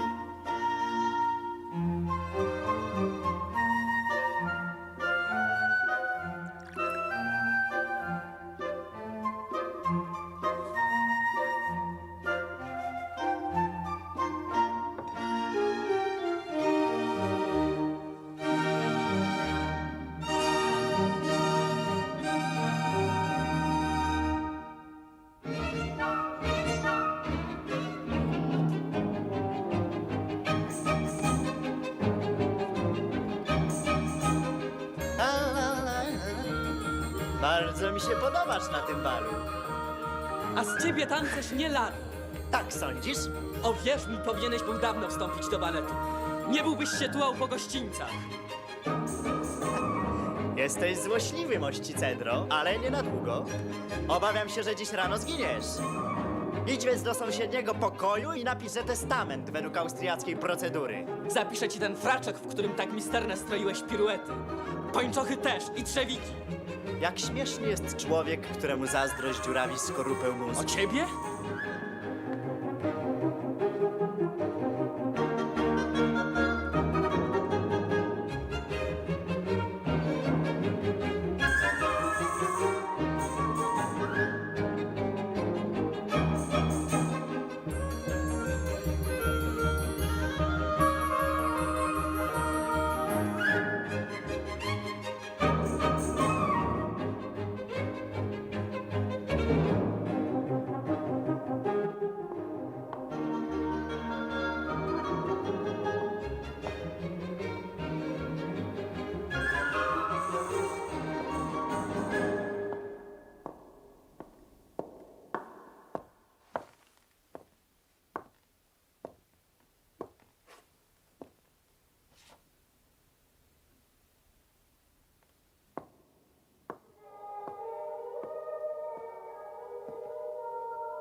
Spełniłam wszystko, czego chciałeś.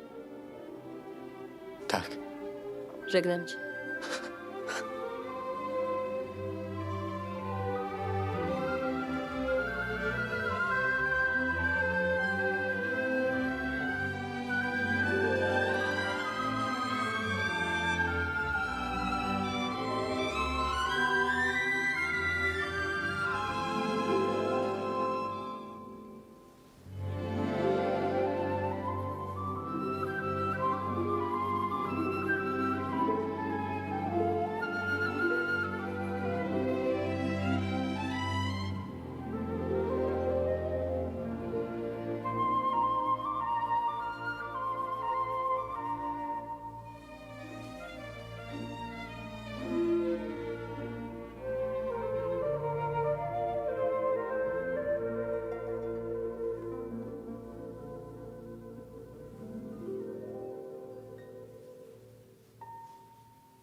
Knallbesoffen. Sind Sie vielleicht Olorskis Freund? Freund? A jakże, najzupełniejszy. Frau Olorski, ja. Frau Olorski ist aber schön. Schön, schön. Wir gehen auf frische Luft. Mir gefällt.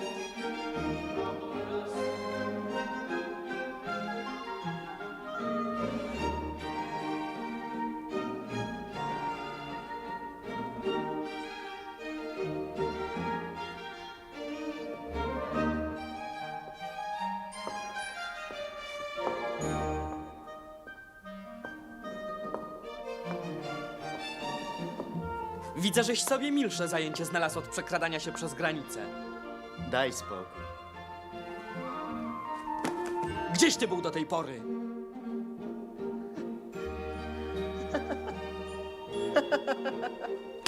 Na balu.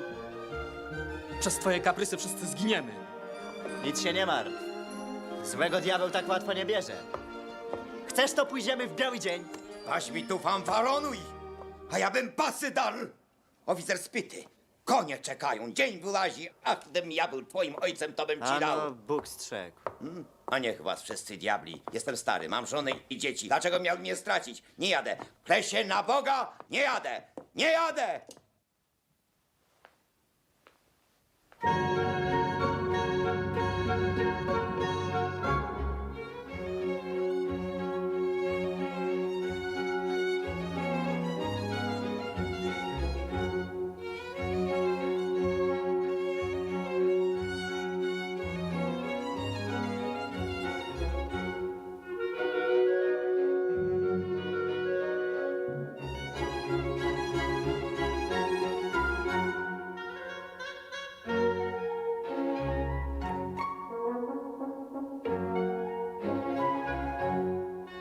No Bogu dzięki. Udało się. Rowolowski, Skaczemy? To tu! Skacz! To tu, to tu! Z Bogiem, chłopcy!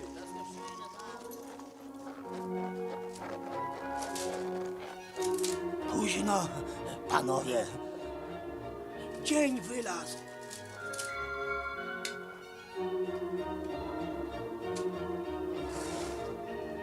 Rafał!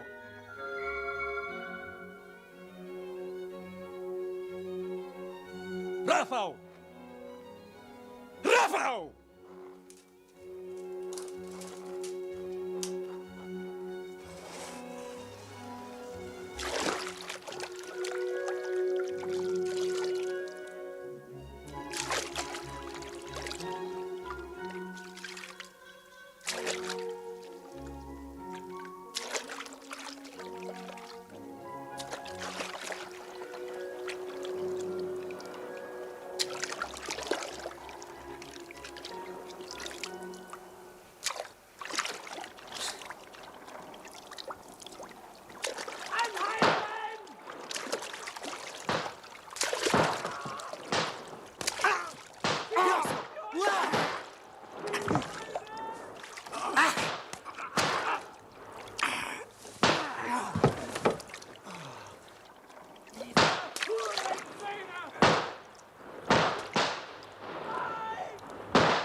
Skacz za mną!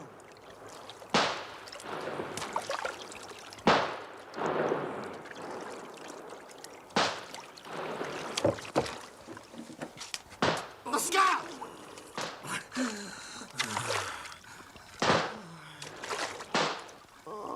Ja go zamordowałem. To moja wina. Mnie się na wojnę spodobało, a on zginął.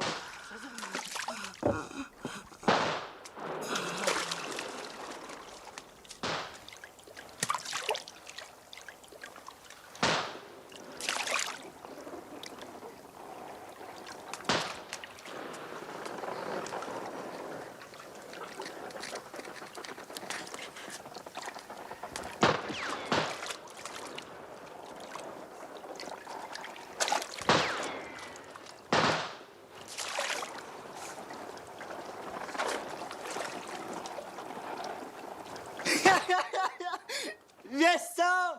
Ty się nadzwyczajnie na żołnierza nadajesz.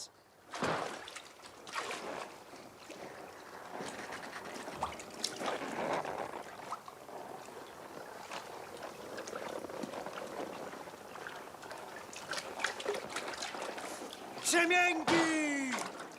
Do szubienicy toście lepsi! Ha, ha, ha! Strzelaj, strzelaj! A trafno który!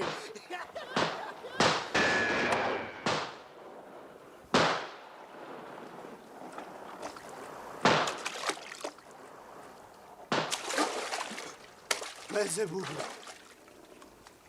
Niemcy! Pludry! Austriaki! Przyjdę ja do was, psy kulawe! Niech żyje cesarz! Co my teraz poczniemy? Przede wszystkim zdejm buty i wylej z nich wodę! Niewolni! Niewolniki! Niech żyje cesarz! Hej! Chodź! Musimy znaleźć chatę tego rybaka.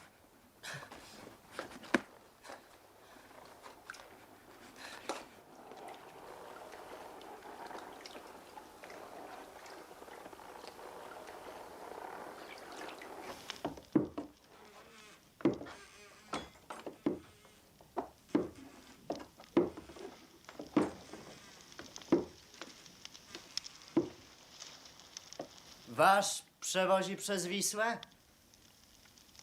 Ja ta nie wiem. Przewozi, czy nie przewozi? Nas przewiózł, więc wiadomo. A kto ta jego wie? Mój jest rybok. Ja o niczym nie wiem. Ten, co nas przewiózł, prosił, aby wypłacić swojej kobiecie należność i kazał powiedzieć, że wróci dopiero wieczorem. Więc wyście jego żona, czy nie? No, ja.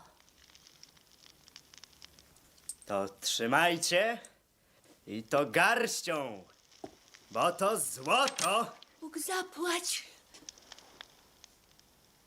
Jaśnie. Panicowi.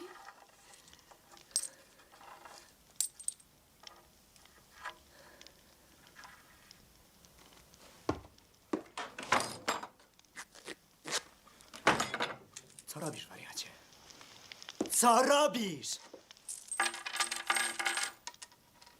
Za co kupisz konia, mundur, siodło?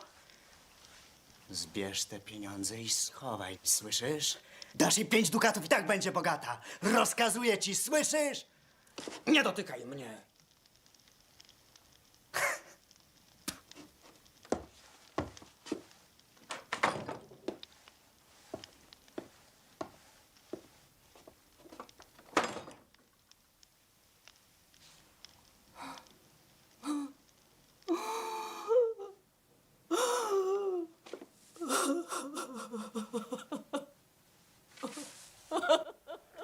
Wciąż jeszcze beczysz.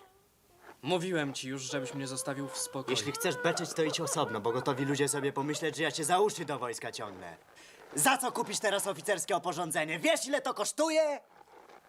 Ja tam służbę zacznę od prostego żołnierza.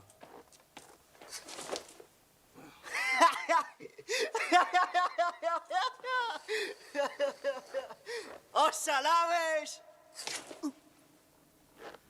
I tak nic nie umiem. Chyba, że nic nie umiesz, to co innego. Wiesz co? Zostaw ty mnie! Na dobre? Na dobre! Wilki cię zjedzą w tym lesie, malutki. Martw się o siebie! Jak uważasz? Powodzenia, mami synku!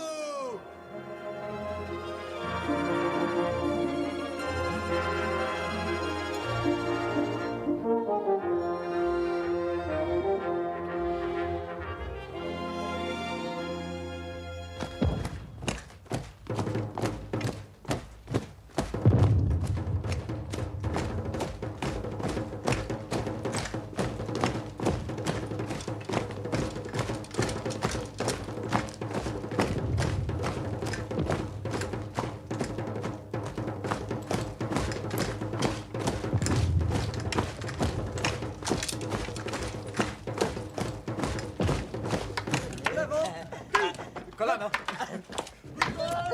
Głowa!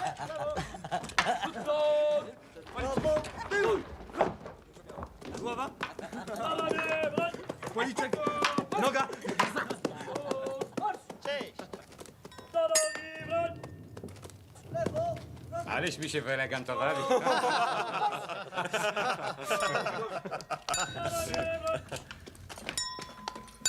Pięknie. O, Olbromski! Twoje ręce! Czołem, Rafał. Dawnośmy się nie widzieli, dziecko wdowy. Jesteś dopiero porucznikiem? Ano. Jak myślisz? Gdzie teraz są nasze pułki, co? Spokojnie. Pewnie we Wiedniu. A ty nie jesteś adiutantem księcia? Nie, ja tak zwyczajnie. No i wygrywamy czy przegrywamy? O tym powinni wiedzieć adiutanci. Nie pytam się ciebie, tylko tych panów o... Rafuś, napij się z nami. Zakończ ryzykiem.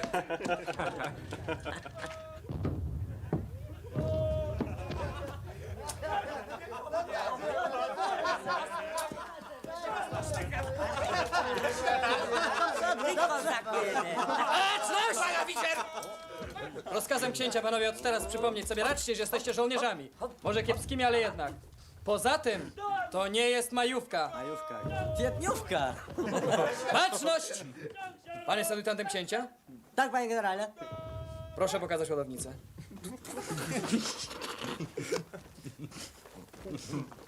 Co to jest? Orzeszki leszczynowe, panie generale. Kompanio! Ratuj! Wyszpada służbisty! Ojcze, królu, na pomoc! Ratuj od Fischera!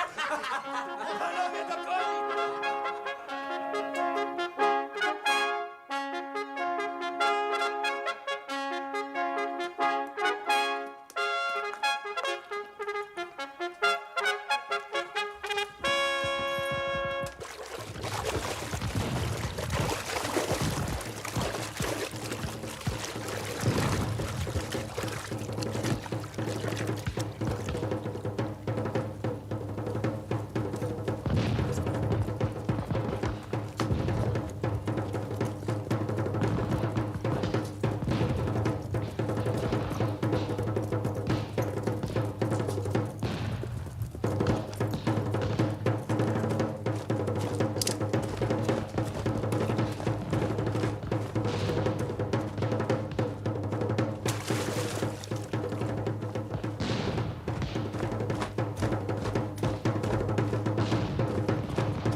Jakie błękitne niebo. Stać! Stać!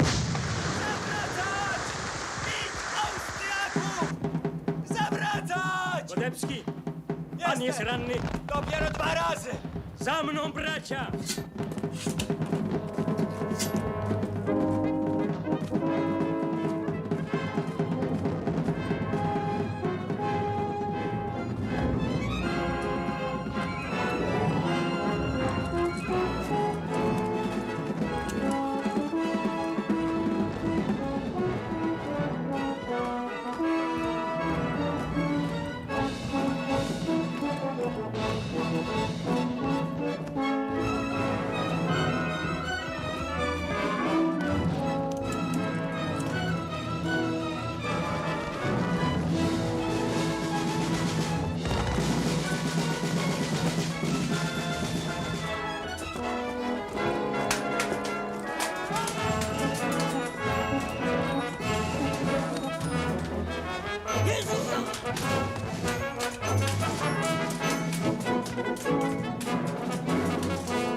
dalej!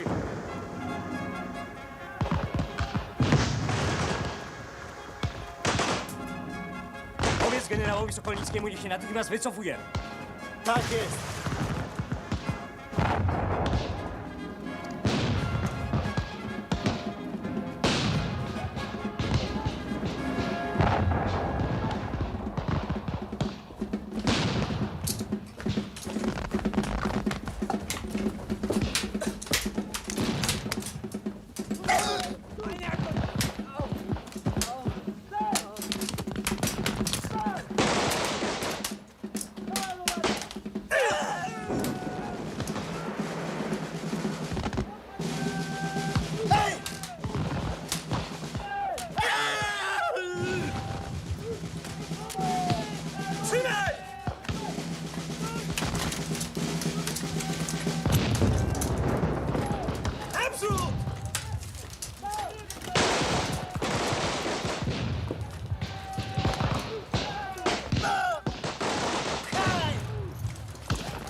Mein Gott, mein Gott.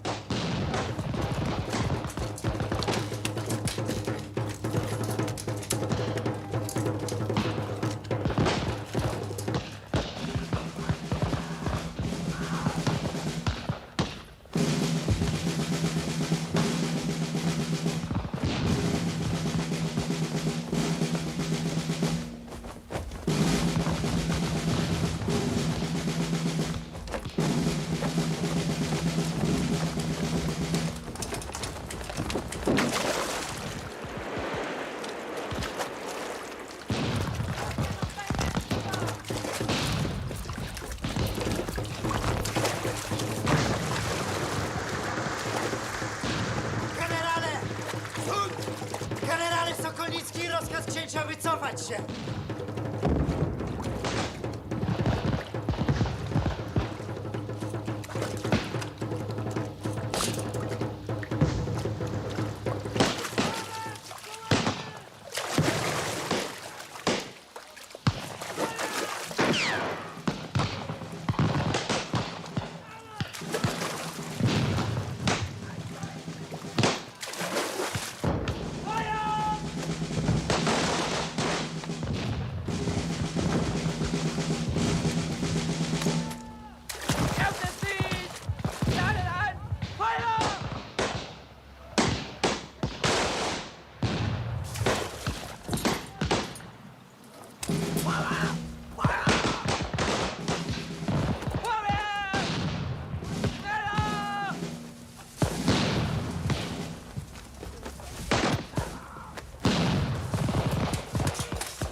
Chodź go chwila,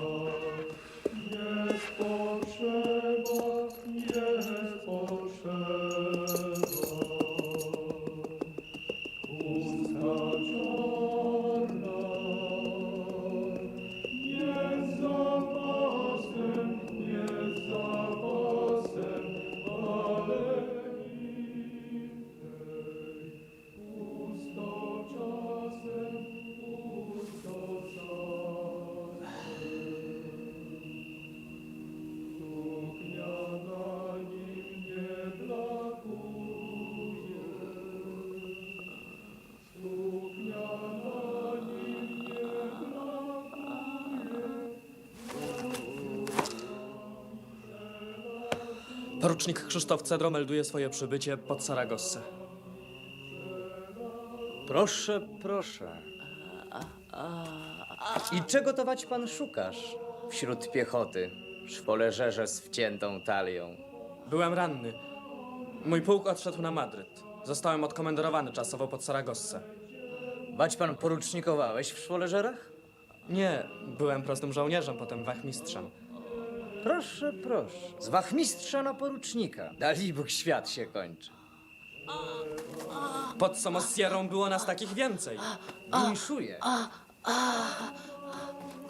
O piechocie ani wyobrażenia, co? Owszem, panie kapitanie. Tak? A co, kochanku? Umiem chodzić na dwunogach jak i każdy. Ach tak. Zobaczymy. I to zaraz. Za godzinę święto, panie poruczniku. Szturm! Pójdzie pan z moimi woltyżerami na tych swoich dwunogach i doświadczy pan, czy to takie łatwe być piechurem. Zrozumiano? Tak jest? Odmaszerować.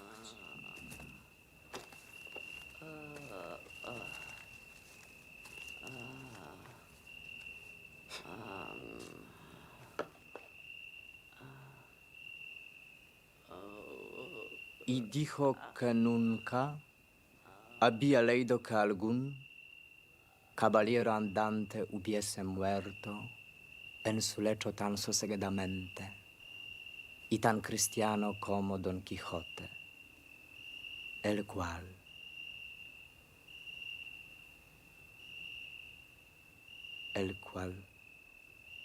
entre compasiones y lágrimas de los que allí se aliaron, dio su espíritu. Quiero decir que se murió.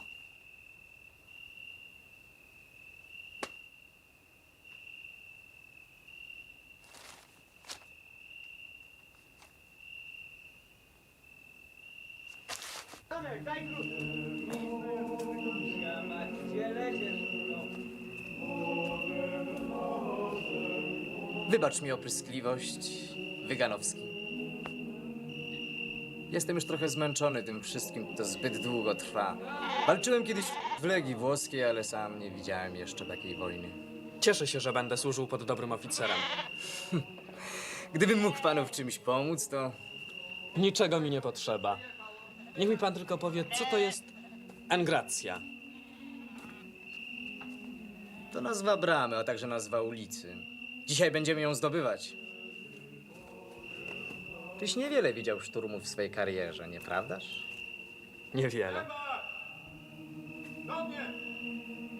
Na nasze ultimatum Palafox odpowiedział walka na noże.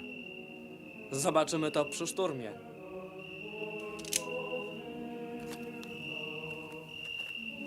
Szósta kompania! Gdzie stoi szósta kompania?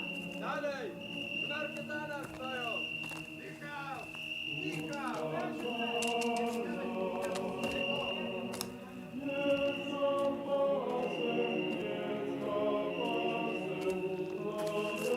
Można się przygrzać? Chłodno. Noc to i chłodno. Nocki tu w ogóle chłodne. Koledzy służycie pod kapitanem Wyganowskim. A bo co? Niby nic, tyle że będziemy razem zdobywać Saragossę. Zdobywać, widzieliście go? Panie szwolerze, to twarde miasto. My już na nim wiele zębów wyłamali. Jeszcze wiele wyłamiemy. Żeby to na pewniaka wiedzieć, że ta droga w naszą stronę. Tak, żeby wiedzieć. A dokądże może być ta droga? Wiadomo, do Polski. My są chłopy. Chłopu wszystko równo. Glinę kopać albo dziabać bagnetem. Każą chłopu żyć, żyje. Każą umierać, umiera. Ale to jest żywa prawda. Lżej byłoby umierać, wiedząc, że ta droga do kraju. Panie szwolerze, my teraz wolne żołnierze. Za cesarza walczymy. Ale jak się wojna skończy i będziemy brać kije od panów, to kto nas obroni? Kto nasze zasługi uzna? Nie będziecie brać więcej kijów od panów. Ktoś się chłopem urodził, chłopem musi zostać. Choćby całą ziemię oprzedł. Każda droga prowadzi do tej samej roboty. Na cudzymo. Każda, ale nie ta. Dlaczego nie ta? Bo to jest sprawiedliwa droga. Jak się ta wojna skończy, nie będzie więcej panów ani chłopów, tylko Polacy. Wszyscy równi jak bracia. Zobaczycie. A któż to sprawi? Cesarz! Powiedział ci to. Ja wiem, on to zrobi! A my razem z nim! A jak nie?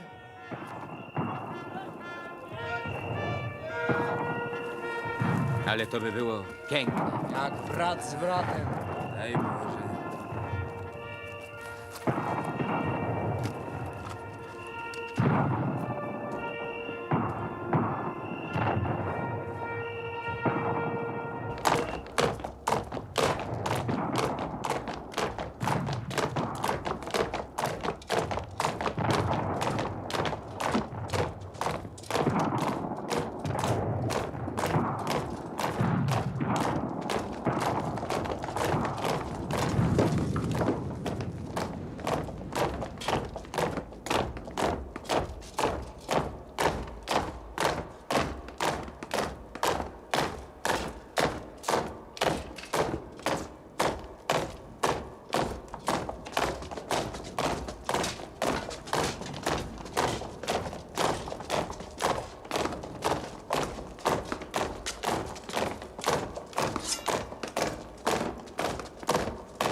Dios, Dios.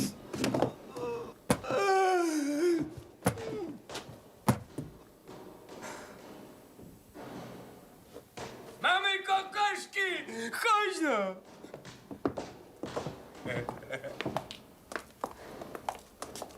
Señores, pero somos unas ancianas. Señores, por favor, no. Bruch na zadrży!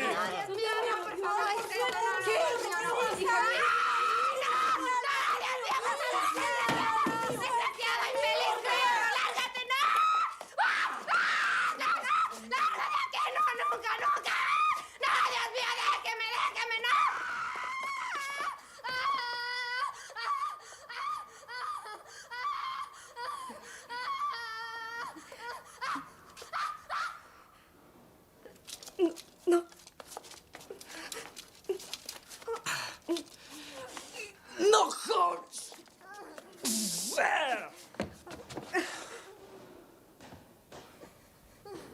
Vous êtes libre, mademoiselle.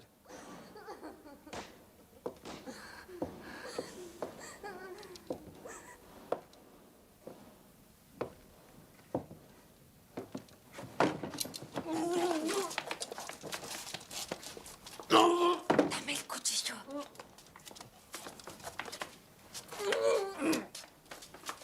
Aquí pronto.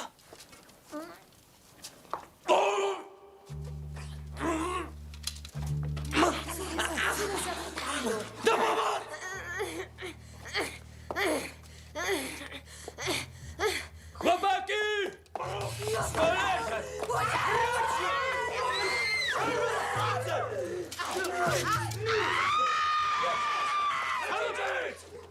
Za nogi, no!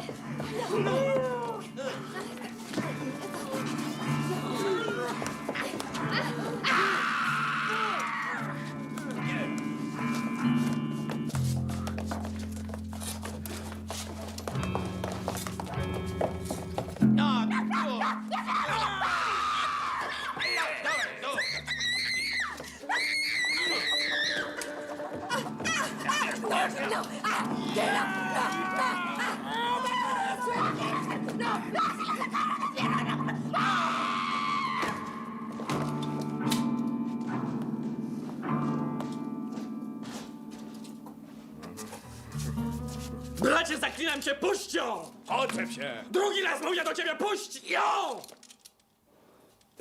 Komediant. Miałeś dosyć czasu. Teraz moja kolejka. Krząs! Weź no ino na bok tego panka. No! To ja ciebie, ślepago, od haniebnej śmierci wyratował. A ty mi dziewuchy bronisz. Prosiłem cię!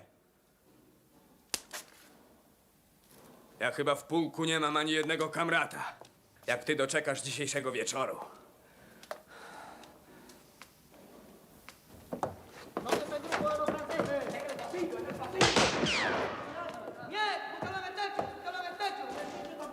To już chyba chodźmy. Chodźmy! No, chłopcy, teraz albo nasza nagła śmierć, albo nasza wielka chwała. Za tymi drzwiami siła Spaniolów. Te jeździec, pójdziesz osobno. Miarkuję, że pójdziemy w sam środeczek, między dwie barykady. Ale już nie ma nam iść, idą za nami. A jak zobaczą, jakiego piwa im tu naważyliśmy, cośmy zrobili jej ich ciotkom, a jakie kuku kuzynkom. Szwoleżer, właź we środek. Dajcie mi spokój, ja idę osobno. Właź do środka! Ja ci kazuję! Ja tu teraz wódz! Broń do ataku! Marsz!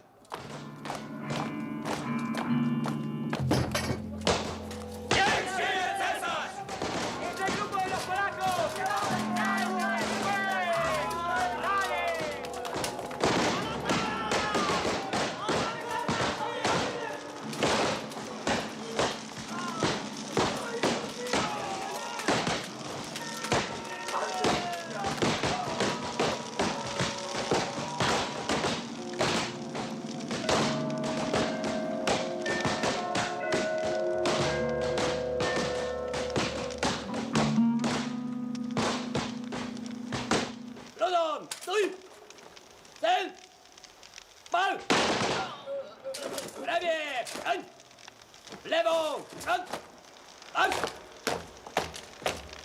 Podaj się!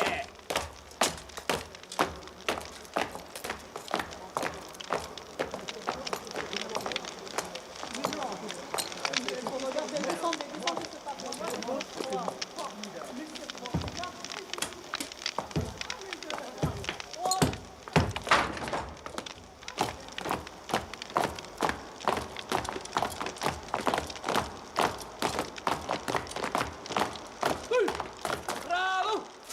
Do nabijania broń! Za ładunek! Odgryź ładunek! Za stempel! Przybij! Stempel! Miejsce! Ramię! Broń! Ludo! Tuj! Cel! Pal! Nie rozejść się!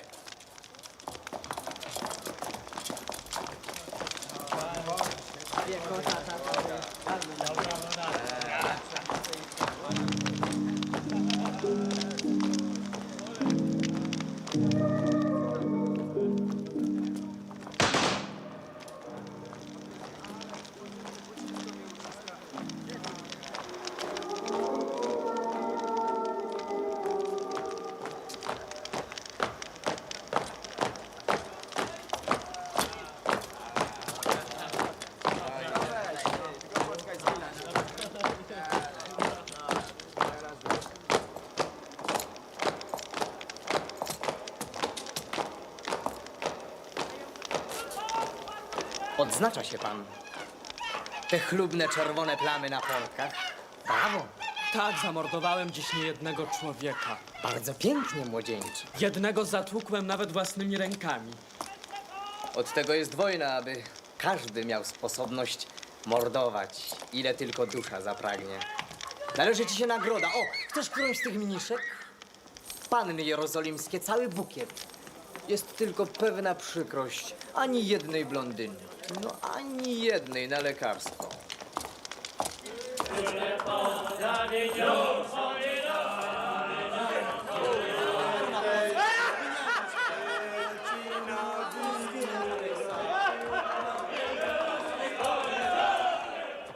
Nie zostanę tutaj. Czy podobna? Chcę się tylko przespać trochę, panie. Przespać taką uroczystość? Sapristi! Ja już bardzo dawno nie spałem. Tu są cele, mógłbyś w którejkolwiek spocząć wygodnie, gdyby nie to, że są chwilowo zajęte. Mniszeczki goszczą u siebie nieznajomych rycerzy. Gdyby to ode mnie zależało. Mów, młodzieńcze, mów, śmiało. Mogę cię jednak zapewnić, że gwałcenie masowe przyspiesza kapitulację daleko bardziej skutecznie niż bombardowanie. A przy tym cóż chcesz? Wolę, gdy tu moje maćki są po celach, niż żeby ich darły kartacza, a oni sami mordowali bez pardonu. Chodź, a tu mam coś specjalnego dla twego serduszka, patrz. Napadli ją w 5 czy 6. Rzucili się na nią i zdarli suknię. A tu niespodzianie pod śliczną piersią nagła przeszkoda. Wszystko przezwyciężone, prócz tego szczegółu. Zupełnie jak Saragosa. Już wzięta, już zdobyta. Teraz cię niewolnico pożyjemy, a tu masz trupa. Szarpaj go sobie na zdrowie. Kazałbym przed tobą armią defilować. Pan kapitan nie ma w sobie, ile wnosić mogę nieprzyjemnej twardości scypiona afrykańskiego. Ja nie mam w sobie nic z żadnego scypiona. Jestem popiół i proch. Patrz. Co to? Dymisja. Nie mogę wytrzymać tej służby. Zarżnęło mnie to. Ja nie po to szedłem do wojska, żeby hiszpańskich chłopów żywcem palić. Duszą jestem po ich stronie. To źle. Ta wojna nigdy się nie skończy. Wiem, jaką wojnę można skończyć i kiedy. Od tego jestem żołnierzem. Nie można ich pobić, bo mają za sobą rację. Można by dowodzić, że wcale racji nie mają. Czego oni bronią? Dóbr klasztornych? Inkwizycji? Feudałów? Ciemny naród. Kto z naszych biłby się za takie czy inne następstwo tronu? A ty za kogo się bijesz? Ja się biję z duszy za kraj. Tak, ale czy krew nasza rozlana pod murami Saragosy poparła w czymkolwiek naszą sprawę? Cesarz Napoleon potrzebuje wojsk swych dla siebie, nie dla nas. porzuca Polskę bezbronną na łup arcyksięcia Ferdynanda, podczas gdy my giniemy na polach Kastylii i Aragonu. Więc i tam wojna? Wojna. Austriacy ruszyli na Warszawę. Ale tam przynajmniej będę wiedział, za co mam walczyć. Wracam. Chodź ze mną do kraju. Czy mogę się tu położyć? Kładź się, gnojku, i śpi. Czekaj, zaprowadzę cię. Jestem przecież komendantem tego klasztoru.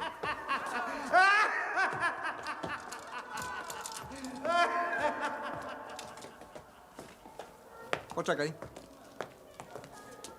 Traicionero. Panie kapitanie, przewodnik do sztabu. ¿Cómo estás, Pedro? Muy bien, señor capitán. Vámonos. Pedro, debo llevar unos papeles al Estado Mayor.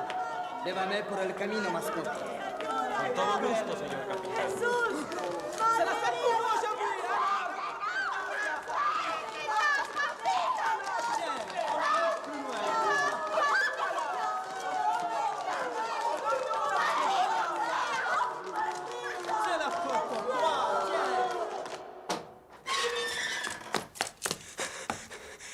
Panie poruczniku!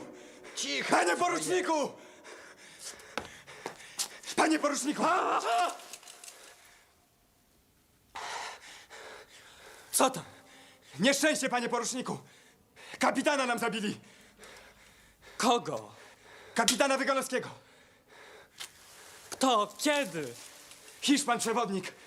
Znaleźliśmy go za murami miasta! Niech pan porucznik idzie szybko! Żołnierze nie chcą go z pola zabrać! Dlaczego? Nie wiem, to jakieś oficerskie sprawy.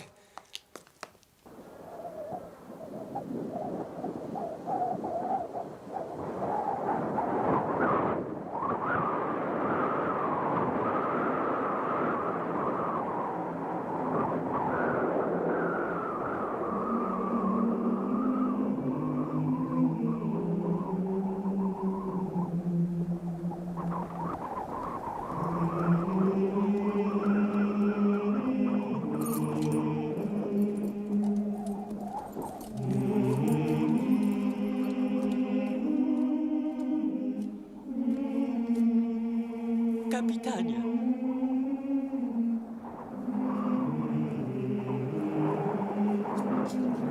Dlaczego się nad nim litujesz, panie oficerze?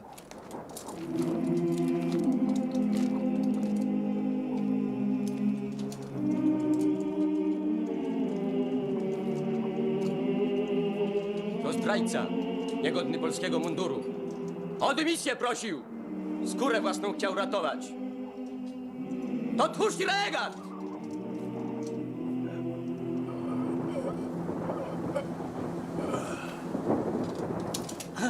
Panowie! To żołnierz! Cześć mu, bratnią, oddajcie! Cześć mu sam oddaj! Już on nie żołnierz! My wszyscy raz jeszcze dziś pójdziemy w bitwę, a on dla siebie jedynego zwolnienie wyprosił. Sprawiedliwie niech gnije na skwarze!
Est-ce que je peux prendre de l'avoine pour mon cheval?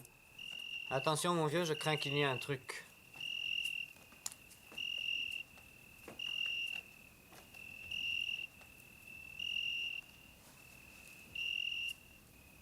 Mange.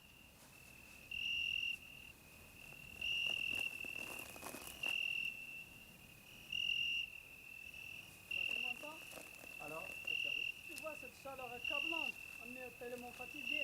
Tu as quelque chose à me donner à boire parce que j'ai tellement soif. Tu veux vraiment boire en ce moment-ci? Mais oui, pourquoi pas avec cette chaleur? Ah, Faut mon boire. frère, j'ai presque tout bu, mais tu vois, il me reste un tout petit peu Il maintenant. faut arroser la gorge, mon vieux. El Niño. Et avec cette blessure... Comer. Même si tu as quelque chose à me donner. Enfin, il reste un petit peu. Voilà, tiens. Voilà. Enfin, avec cette chaleur, ce champ de bataille. Mais on quand ne même, va pas là, à ce terminer. moment-ci, il n'y a pas de la C'est bataille, non. incontinable, mon vieux. C'est seulement les blessures qui nous aident. Ça va? Qui le bouffe?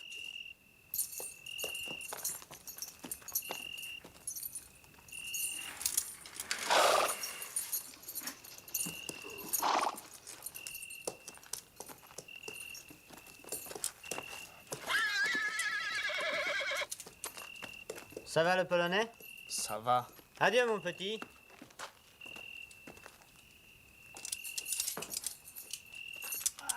Que c'est doux ce vin que tu m'as donné. C'est dommage que tu n'en as pas. Masz.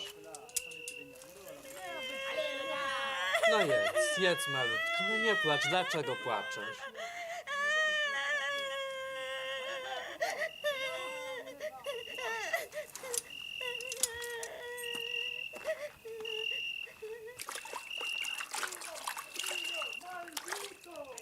Niños, no los toquéis. A las mujeres. No la maten, malditos. Asesino.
Co ci?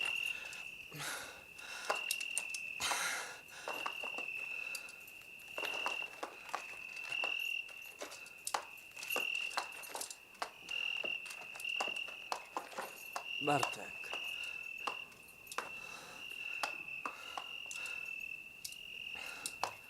Zatruli cię.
paniczkowie, bo całkiem zapomniałem, jak się ten wąwóz nazywa. Samostierna! Hurra!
Regardez, regardez. Oui, c'est vrai. L'empereur qui vient de rendre visite. Dans le champ de bataille. Il faut aller le voir. L'empereur. Niech żyje cesarz! Niech żyje cesarz! Niech żyje cesarz! Niech żyje cesarz!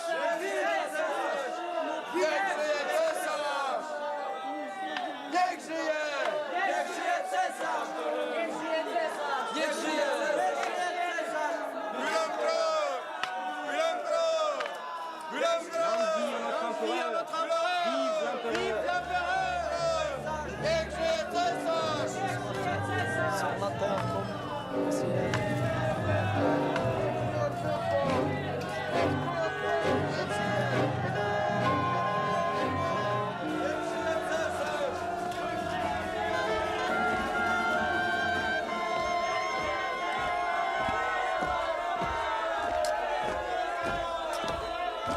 Niech żyje cesarz!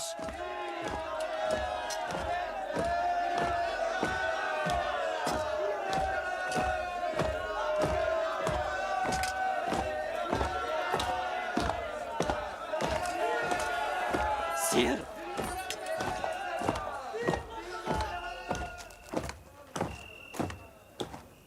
Toną. Poszedłem z domu mego ojca, myślałem, że moja ziemia będzie wolna. A teraz na obcej! Quel est ton désir? Powiedz, że nie nadaremnie, że wszystko dla mojej ziemi. Cesarzu! Cesarzu! Soit. Vive la Pologne!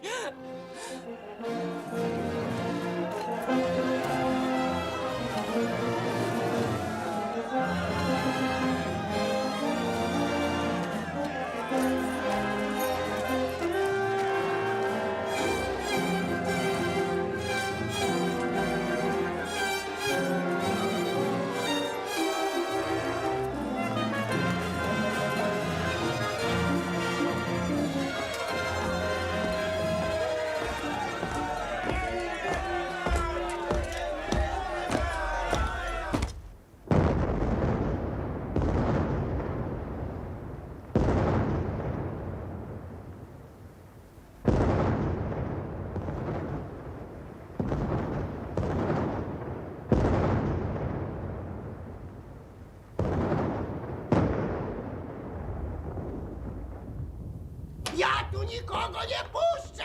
Nie puścisz? Nie puszczę! O, tegośmy właśnie szukali! To łóżko pani dziedziczki! Tym lepiej! Porucznikowi będzie wygodnie. Nie pozwalam! Mam rozkaz strictissime! A ja strictissime kasuję twój rozkaz! Zabraniam! Ciszej! Nie brzydź rannemu nad uchem! Pan porucznik musi odpocząć. Zrozumiano? Ukłony dla pani dziedziczki!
No leż, skoro ci dobrze.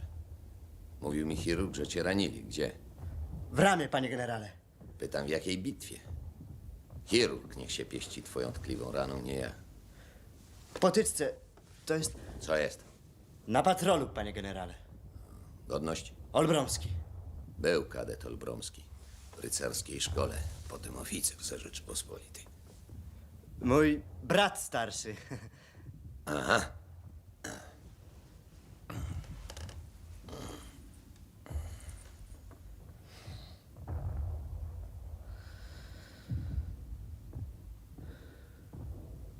Nie śpisz, Wasan? Nie, panie generale. I nie masz zamiaru umierać? Nie, panie generale. Na pewno? Na pewno. To słuchaj, że rycerzu, czuwaj, jak się zdrzemnę do świtu. Pojmujesz mnie? Do świtu. Jak tylko zaczniesz szarzyć, to mnie obudzisz. Obudzę.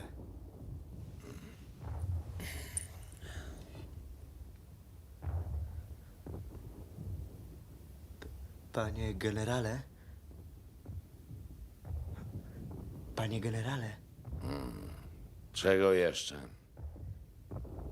Jutro będzie bitwa. Mówisz, że ty odkrywcą. Pozwól mi zostać przy sobie. W jakim charakterze?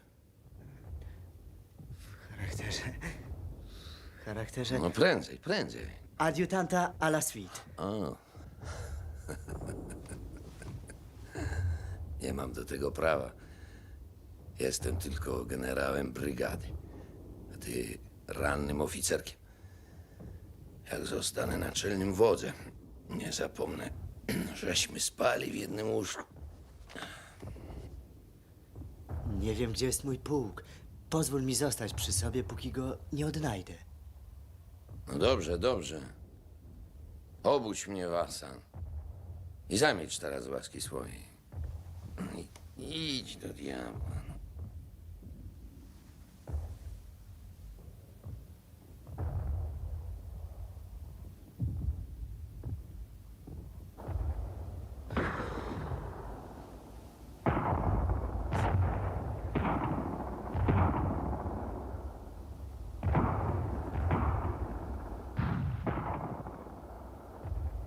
Generale, pora. Co, czego? Generale, dnieje. No idź, bo ubiję. Generale, nie dam spać ani chwili. Co, atakują? Atakują! Duka. Nie, już się chyba nigdy nie wyśpię.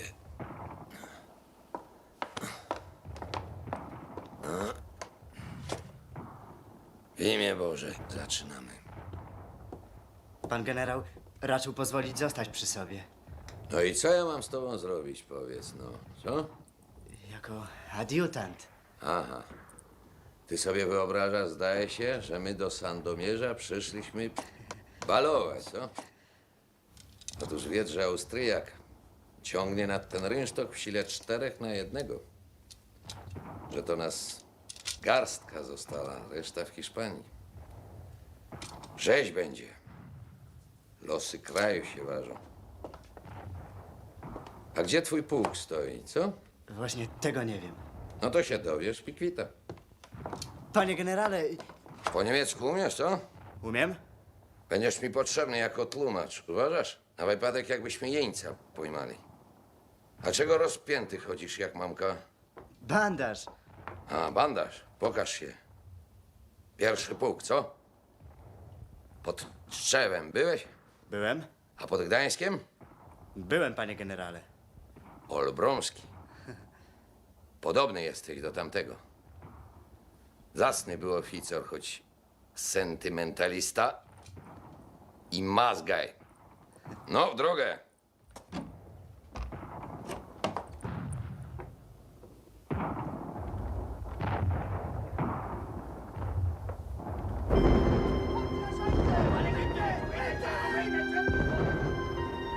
Proszę księcia. Była w ziemi.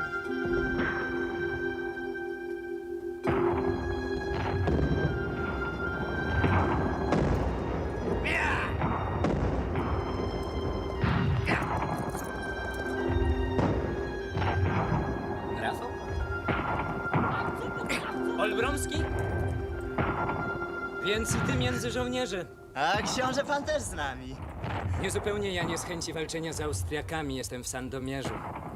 Powinien mnie rozumieć. Spełniam powinność. Nie wiem, czy mogę z tobą mówić tak jak dawniej jeszcze. Postąpiłeś ze mną tak dziwnie. Wyjechałeś bez słowa. Ojciec mnie wezwał.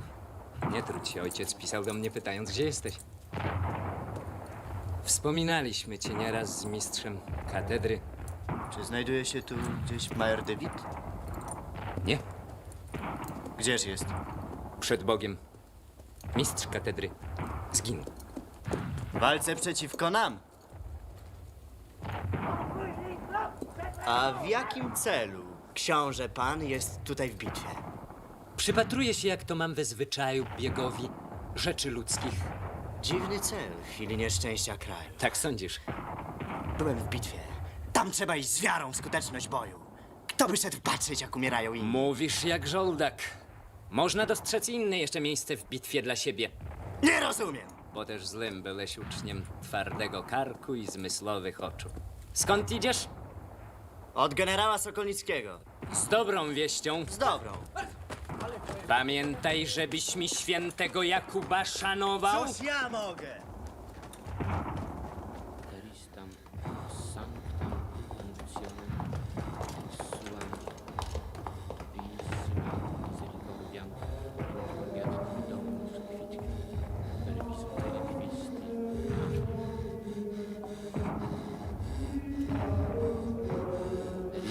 Sanctam unctionem et suam pissimam misericordiam indulgat tibi. Per istam sanctam unctionem et suam pissimam misericordiam indulgat tibi Dominus. Fit per adoratum delicvisti.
Ewakuuje się z nami? Ewakuować się?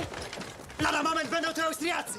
Oddajecie kościół? Kiedy Austriacy tu przyjdą, będziemy kościół bombardować! Nie pozwolę!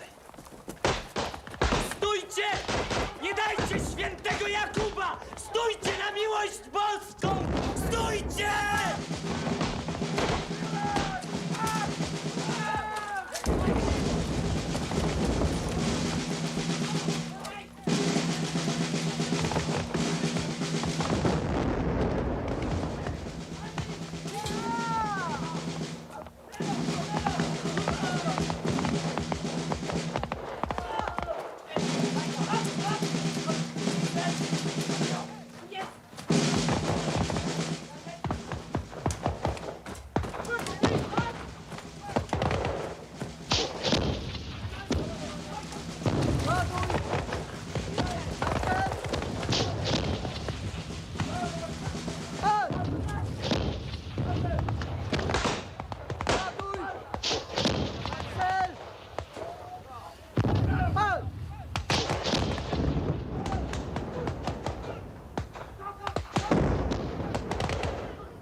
Generale! Czego? Nie z kościołu, generale! Kto pana wzywał do mnie? Nikt! No więc? Uderz na tę pozycję, jeszcze ją wydrzesz! Zbierz wszystkie siły, generale! Nie mam już żadnych sił. I zaraz tę ruderę zwalę na łeb Austriakom. Wstrzymaj rozkaz, generale! Wiesz czego? Żołnierze! Nie słuchajcie tego rozkazu!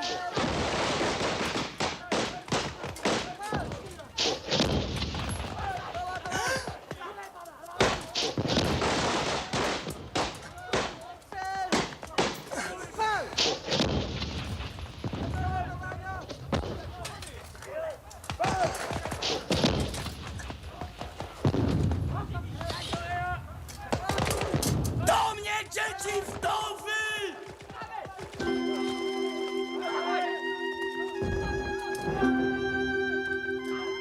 Do mnie, dzieci wdowy!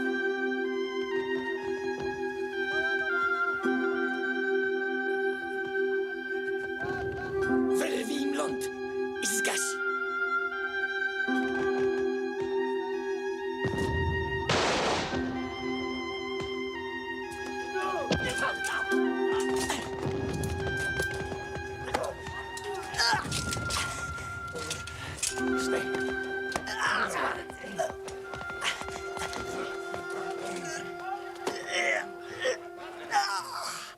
Rozstrzelać!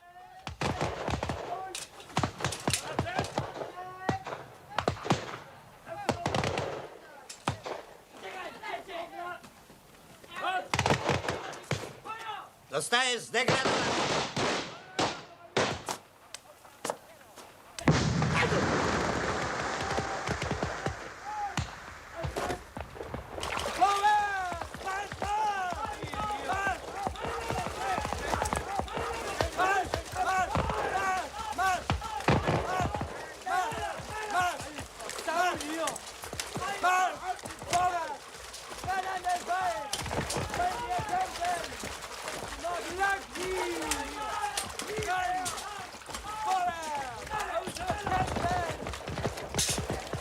Nichcik!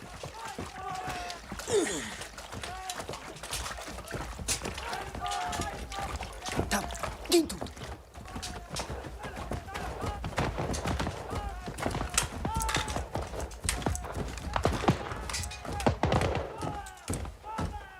Prędzej, morduj, chamie! Cichaj, cichaj, jaśnie, panie!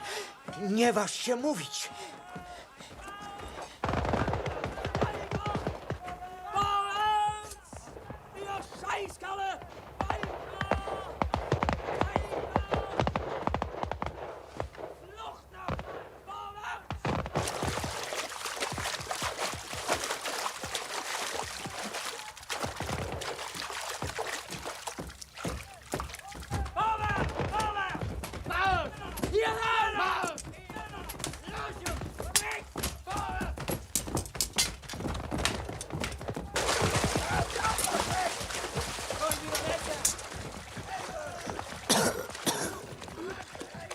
Mikcik, musimy do domu, do Tarnin.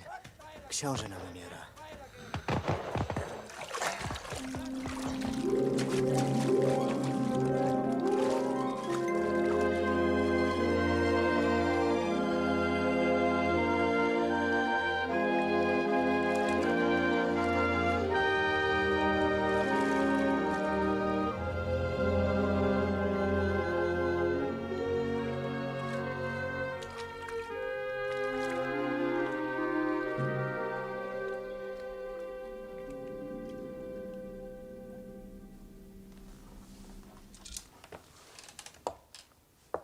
Nie wyliżej się.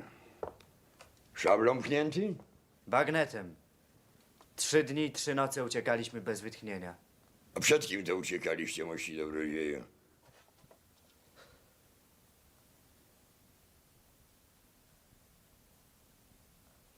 Przed Austriakami. To nie hańba. A ty, jak widzę, w oficerskim mundurze. Tak, Oficerem jesteś. tak, proszę ojca. Bardzo to mile dla mnie, starego, choć nad grobem, zobaczyć cię w polskich barwach, jak ja niegdyś walczącego za kraj.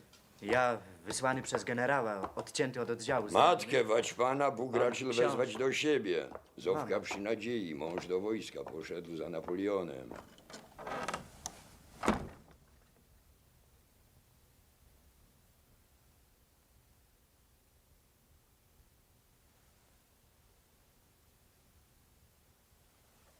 Ad rosam per crucem, ad crucem per rosam. Inea in eis gemmatus resurgam.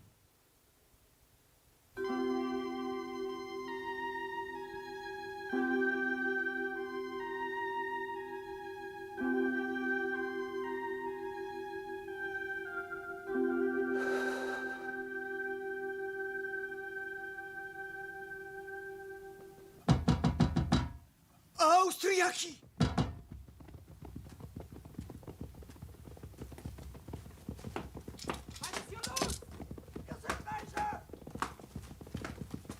Ein polnischer Offizier! Fass ihn!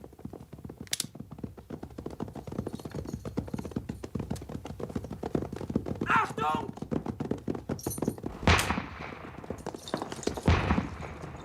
Feuer! Weg von hier! Gonisz! Bo nam tu jeszcze diabli wiedzą, ilu na lep sprowadzą. Richtig! Ja! Ja!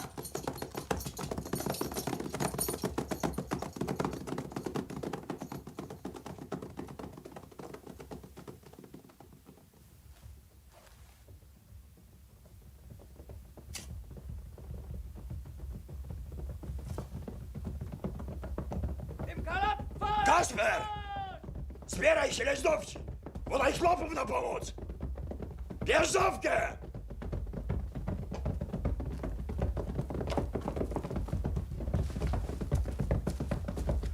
No już!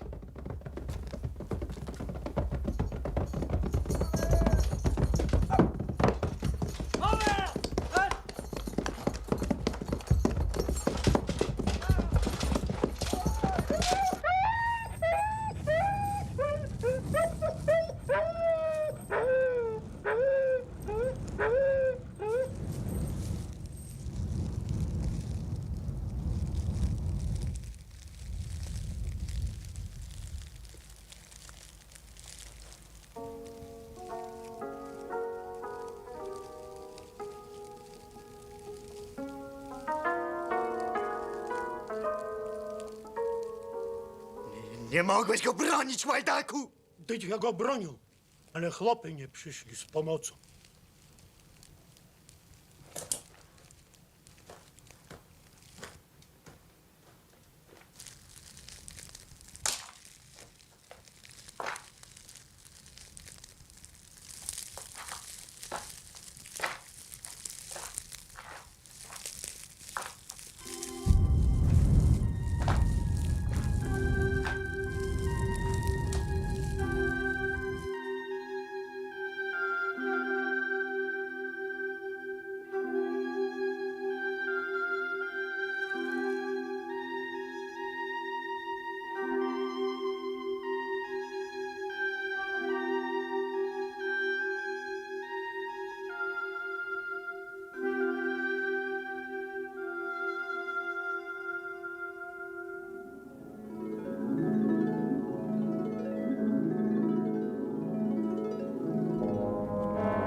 Ano, jesz.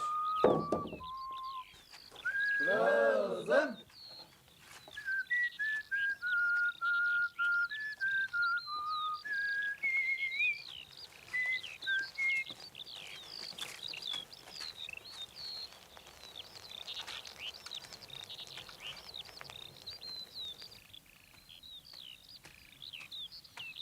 Ja, malutki. Ja.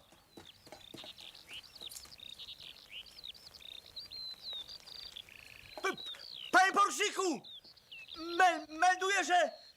Co meldujesz, stary Austriaku? Melduję, jako gość jedzie.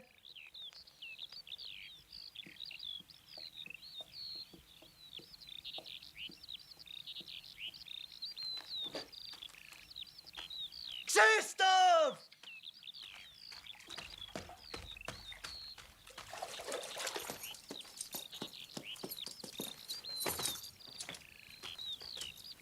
Krzysztof! Ale ogiera masz? Niech go diabli. Iberyjczyk. Tak. Prost stamtąd wracasz? Ano stamtąd musiałem dobrego konia wziąć na tak wielką wyprawę. Na wyprawę? Na wielką wojnę. Ach, tak. Rozumie się. Gdzie byśmy to wytrzymali 3 lata bez wojny? 70 000 naszych ruszyło. Ty znów idziesz? W końcu czerwca nasz 5. korpus ruszył na Moskwę. Nic nie wiem, ludzi prawie nie spotykam. Skądże mam? To też umyślnie po ciebie zajechałem.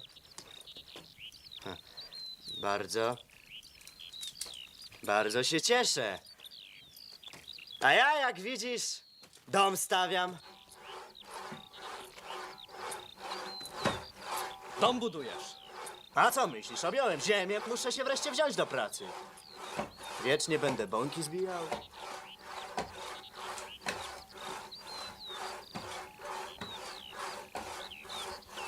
A ty na wojnę pójdziesz? Jeżeli panicz, Służył w austriackich glidach przeciwko nam. to proszę się łaski pana porucznika. 6 razy dezerterowałem. Kije brałem 3 razy w kajdanach.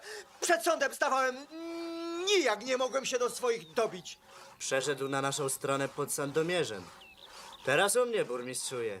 No i co, jak ci się tutaj podoba? Niczego. Miejsce wesołe. Ino co? Ino piachu, jak się patrzy, mało. Piachu mało. Kamienia sporo, a piachu jakcza mało. Tak. No, na mnie pora. To nie zatrzymasz się u mnie?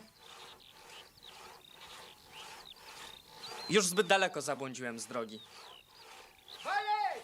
Żegnaj, Rafał. Daj no siekiery! Żegnaj. No ruszaj się! Ruszaj się, chłopie! Aha, jeszcze jedno. O sprawie twojej słyszałem. Nie wiesz zapewne, że ci ją umorzono. Sam to sprawdziłem. Mnie już wszystko jedno. Bardziej, jak widzisz, jestem chłopem niż żołnierzem.